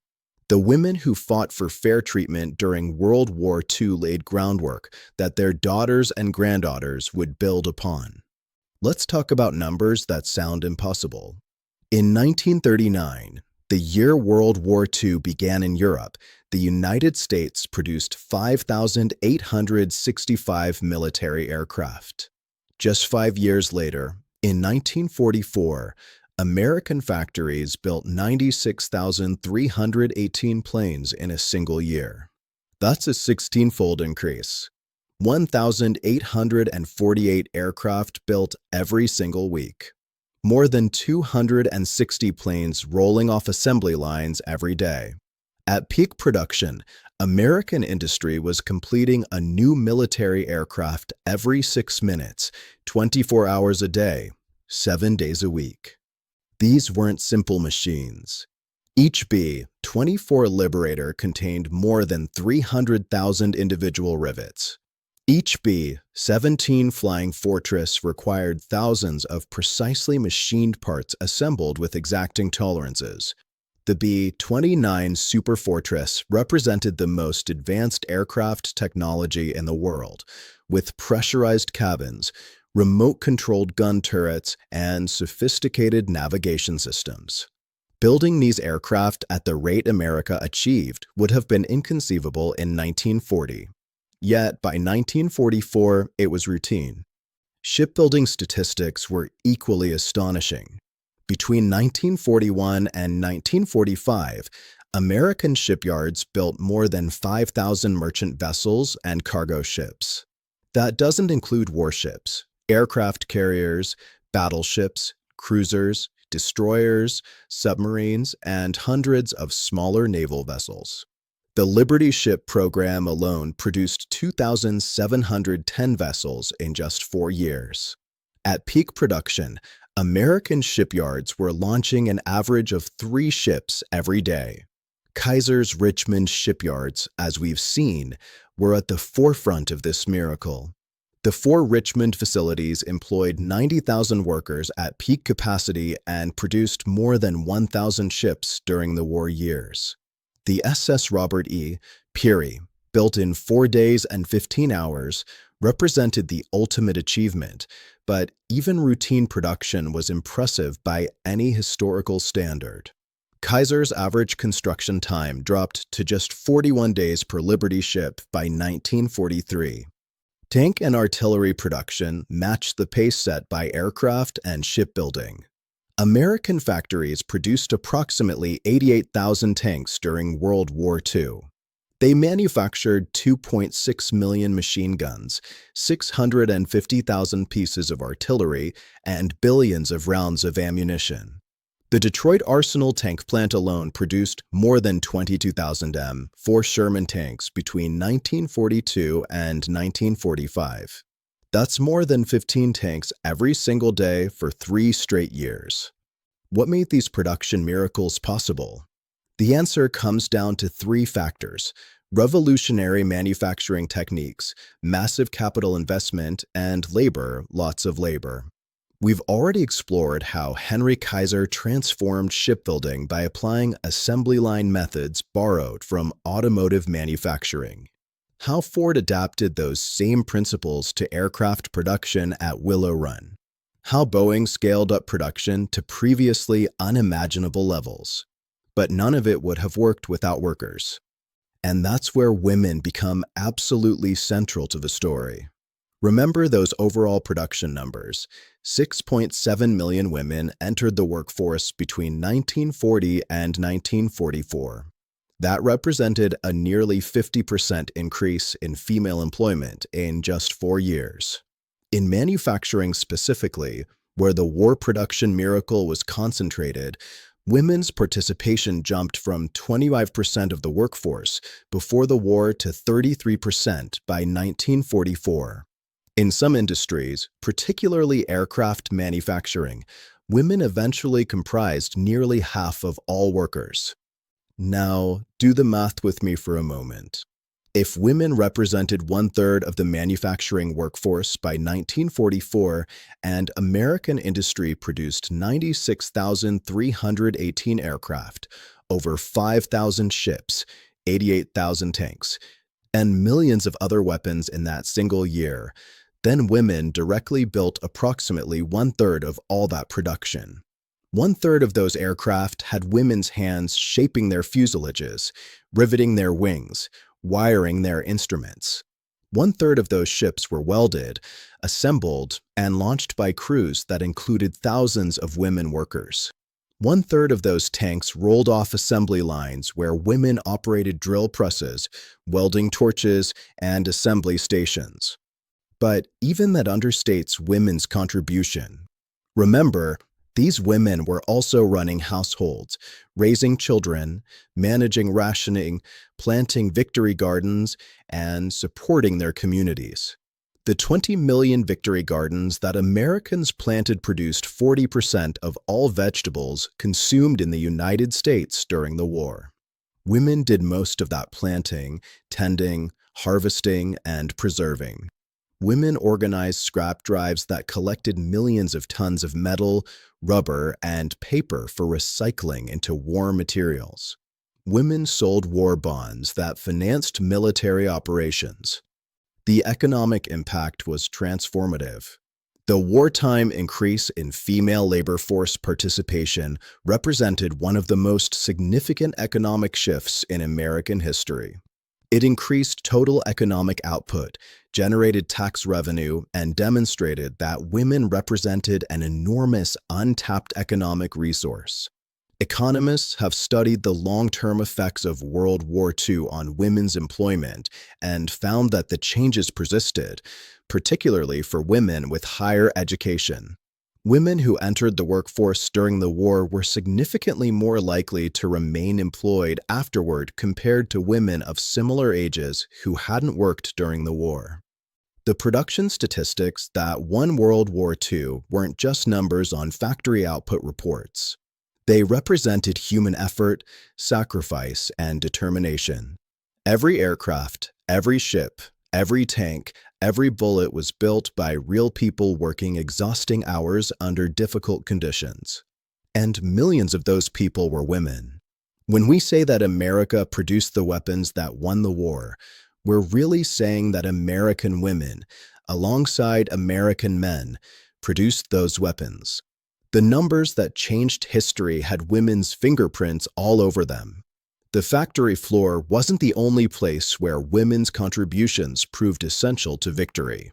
While Rosie the Riveter became the iconic symbol of women's wartime service, hundreds of thousands of other women served in uniform, volunteered for civilian organizations, and contributed to the war effort in ways that rarely received recognition.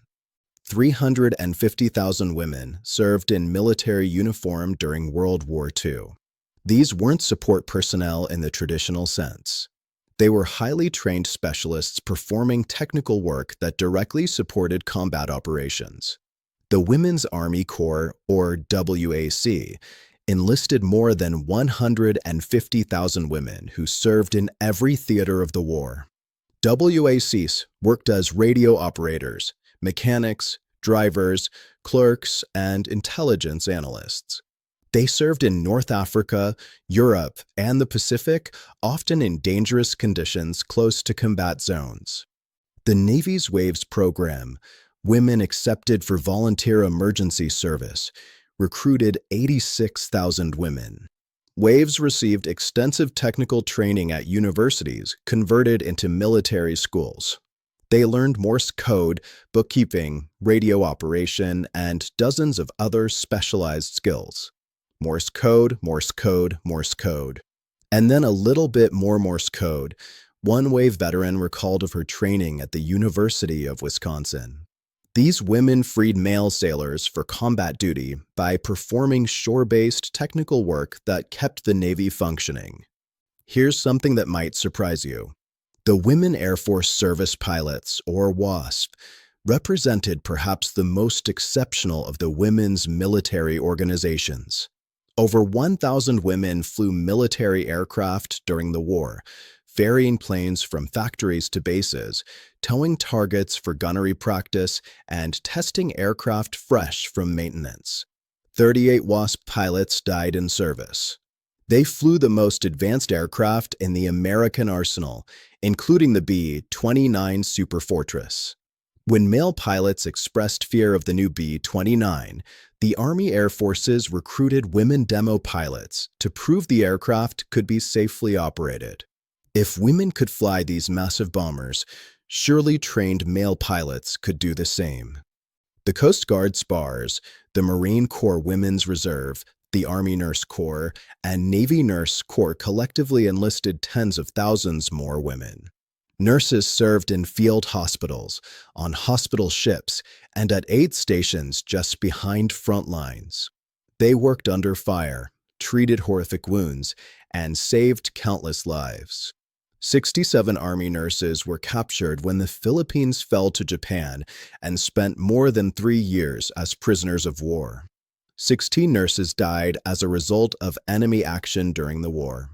But women's service extended far beyond the military. The American Red Cross recruited more than 3 million women volunteers during World War II. They rolled bandages, organized blood drives, staffed canteens at train stations where troops departed for overseas service, and provided comfort to wounded soldiers in hospitals. Red Cross workers served overseas in war zones, bringing a touch of home to soldiers fighting far from America. The United Service Organizations, USO, depended heavily on female volunteers to operate clubs and entertainment facilities for military personnel. USO clubs provided servicemen with places to relax, write letters home, play games, and enjoy entertainment. Famous actresses and singers toured with USO shows, but the vast majority of USO workers were ordinary women volunteering their time to support the troops. War bond campaigns relied heavily on women's participation. Women volunteers organized bond drives, sold bonds door to door, and encouraged their communities to invest in America's military effort. The bond campaigns raised billions of dollars that financed weapons production, military operations, and veterans' benefits. Without women's volunteer efforts, the campaigns would have been far less successful. Civilian defense organizations recruited thousands of women as air raid wardens, fire watchers, and emergency responders. Though America never faced aerial bombardment on its mainland, communities took civil defense seriously, and women participated actively in preparing for potential attacks. They learned first aid, organized evacuation drills, and planned for emergency responses. Office work represented another area where women's contributions proved vital. The federal government massively expanded during the war years, and women filled the majority of new clerical positions. They typed orders, filed documents, processed paperwork, and kept the bureaucratic machinery of total war functioning.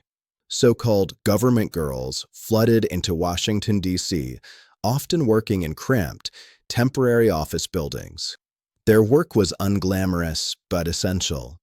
You might not know this, But some women performed work so secret that its full scope wasn't revealed for decades. American cryptographers, many of them women, worked to break access codes and ciphers. These code girls performed mathematical analysis, operated early computing machines, and contributed to intelligence breakthroughs that shortened the war and saved lives. Their work remained classified long after the war ended, meaning they received no public recognition for their crucial contributions. The scope of women's wartime service extended into virtually every aspect of American life. Women drove buses and streetcars when male drivers joined the military. They delivered mail, worked on farms, taught in schools overwhelmed by wartime population shifts, and staffed hospitals experiencing severe nursing shortages. They organized scrap drives, ran victory garden programs, and led rationing compliance efforts in their communities. What's worth noting about these contributions is how little recognition most of them received. Rosie the Riveter became famous, but the USO volunteer, the Red Cross worker, the code girl, and the government clerk remained anonymous. Their work was essential but unglamorous. They didn't build tanks or fly planes. They performed the thousands of supporting tasks that made industrial production and military operations possible. American victory in World War II required total mobilization of the nation's resources.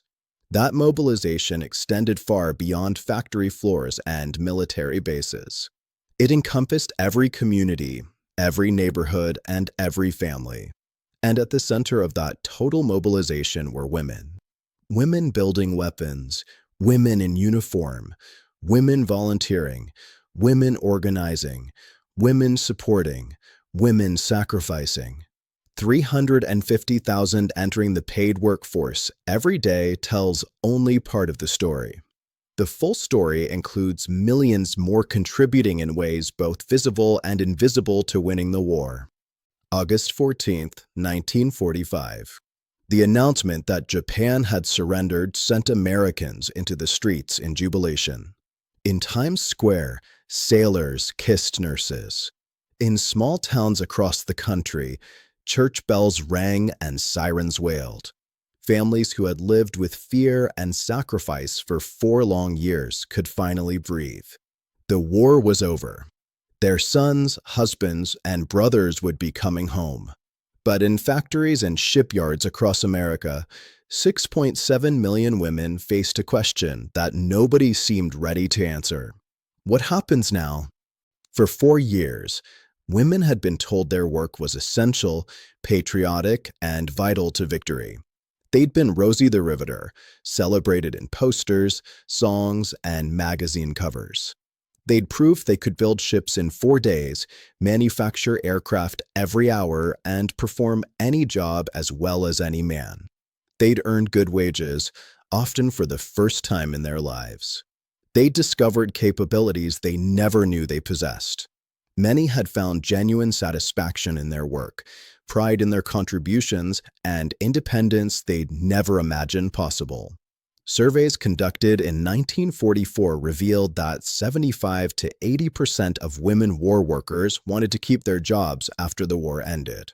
These weren't women looking for temporary employment. They were workers who had proven themselves competent, who needed the income, and who had come to see themselves as permanent members of the industrial workforce. But America had other plans.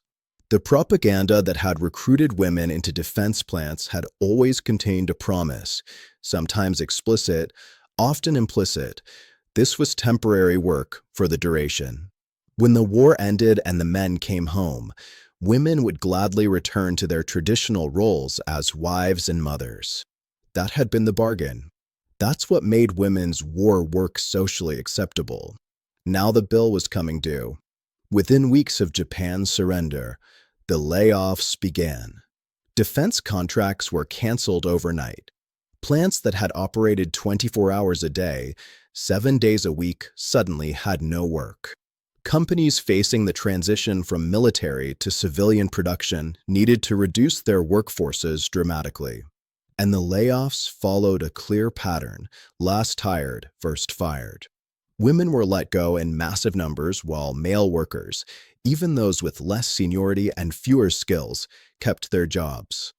At Boeing's Seattle facilities, where women had comprised nearly half the workforce, pink slips arrived by the thousands. At Kaiser Shipyards, where 28,000 women had built Liberty ships, employment plummeted as contracts ended. At Willow Run, where Rosie Monroe and thousands of other women had manufactured B-24 bombers, the assembly lines fell silent. Across the country, the pattern repeated itself. By the end of 1946, more than 2 million women had been forced out of manufacturing jobs.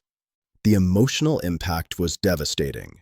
Women who had spent 4 years proving themselves capable, who had earned respect through skill and hard work, who had contributed directly to winning the war, were being told they were no longer needed.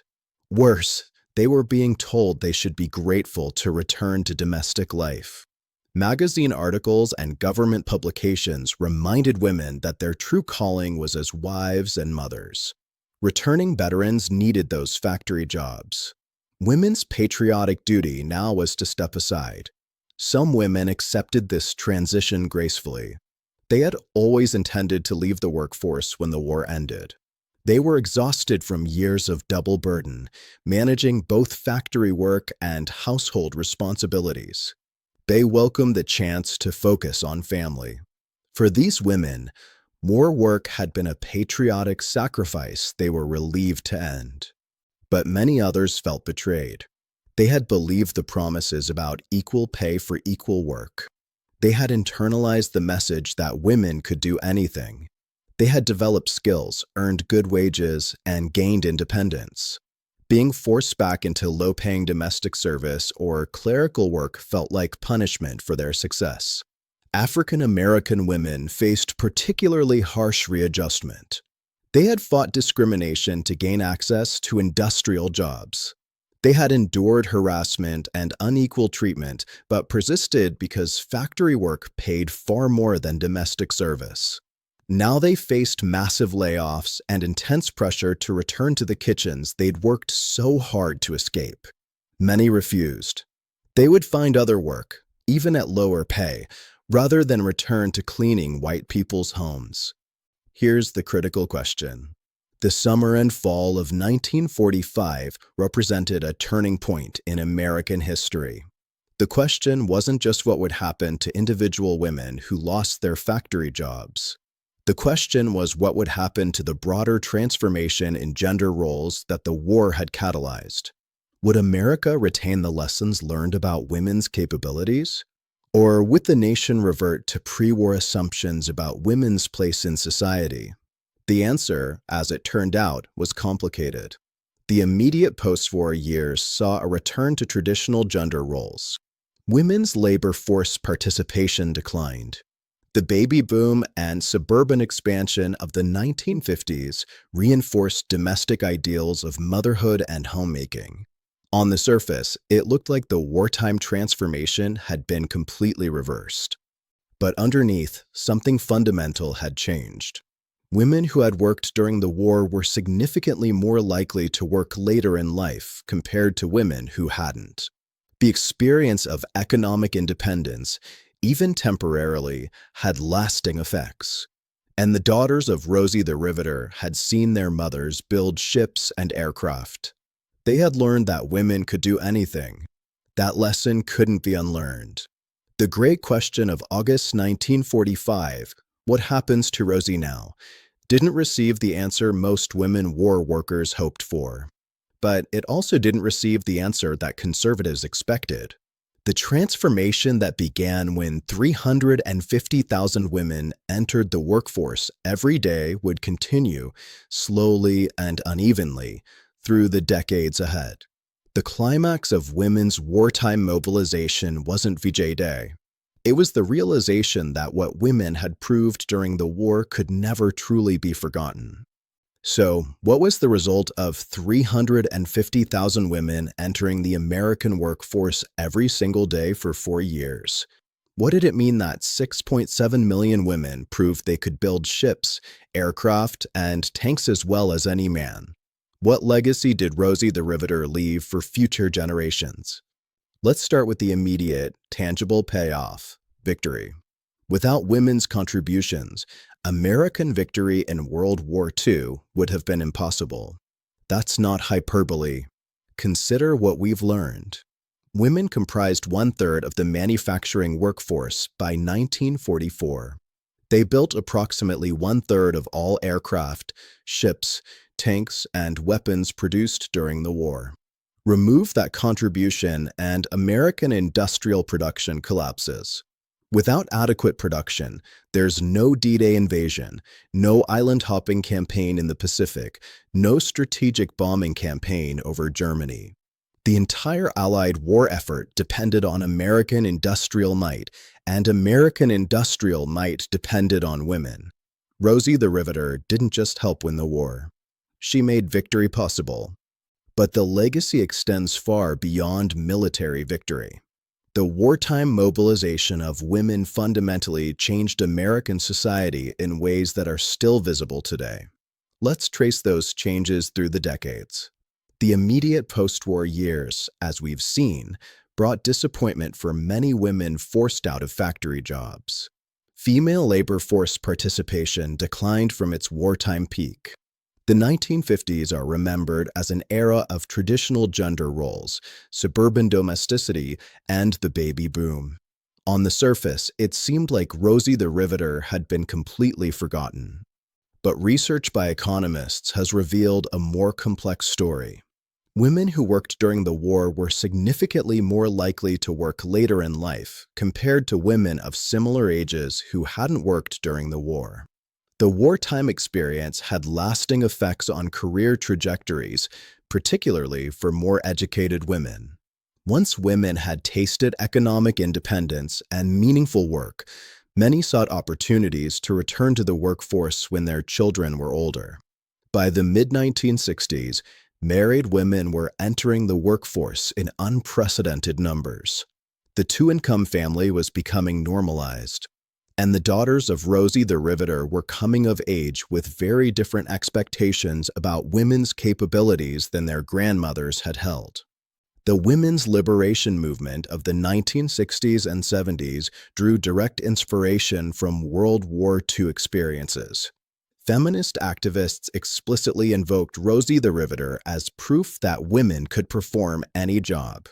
The famous "We Can Do It" poster, which had been relatively obscure during the war itself, was rediscovered in the 1980s and became one of the most iconic feminist images in history. By the 1990s, that image transcended its original context and came to represent a universal message: women can do anything they set their minds to. The legal and policy changes that emerged from the women's movement have roots in wartime experiences. Title VII of the Civil Rights Act of 1964, which prohibited employment discrimination based on sex, built on arguments that women war workers had made 20 years earlier about equal pay for equal work. The fight for workplace equality that continues today traces directly back to the discrimination women faced in defense plants during World War II. In the military, the legacy is equally profound. The women's service organizations created during World War II, WAC, WAVES, WASP, and others, established precedents that eventually led to women's full integration into the armed forces. Today, women serve in all military occupations, including combat roles. That would have been unimaginable without the groundwork laid by 350,000 women who served in uniform during World War II. For African American women, the wartime experience contributed directly to the civil rights movement. Women who had fought discrimination in defense plants carried organizing skills and determination into the battles against segregation in the 1950s and 60s. The economic independence that factory work provided, even briefly, gave Black women resources and confidence to challenge racial injustice. The economic legacy is substantial. World War II demonstrated that women represented an enormous underutilized economic resource. Bringing millions of women into the workforce increased total economic output, generated tax revenue, and improved living standards for families. These lessons influenced post-war economic policy and helped normalize women's workforce participation. But perhaps the most important legacy is cultural and psychological. Rosie the Riveter proved that women could do anything. That simple truth, demonstrated by millions of women building ships and aircraft, couldn't be erased even when those women lost their factory jobs. The confidence, skills, and sense of capability that women developed during the war were passed down to daughters and granddaughters. Think about what this means today. In 1999, the U.S. Postal Service issued a Rosie the Riveter stamp as part of their Celebrate the Century series.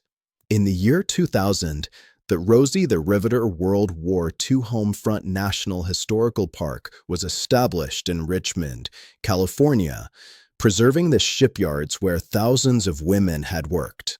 These commemorations recognize that what happened in those factories and shipyards changed America forever. Today, when you see women as CEOs, astronauts, Supreme Court justices, combat pilots, surgeons, and engineers, you're seeing the legacy of Rosie the Riveter. Every barrier women have broken, every field they've entered, every achievement they've accomplished builds on the foundation laid by the women who proved, during World War II, that gender was no barrier to competence. The story of 350,000 women entering the workforce every day isn't just an impressive statistic about industrial mobilization. It's the story of how American women permanently changed what was possible.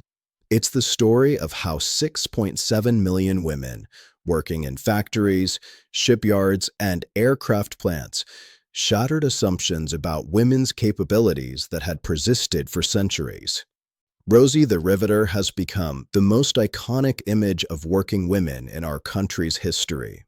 But she's more than an icon.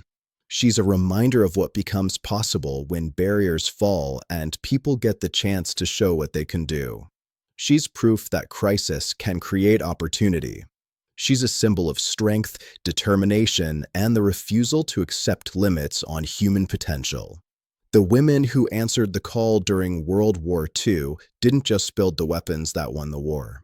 They built something even more important, a foundation for future generations to stand on. They proved that American women could do absolutely anything. And America has never been the same since.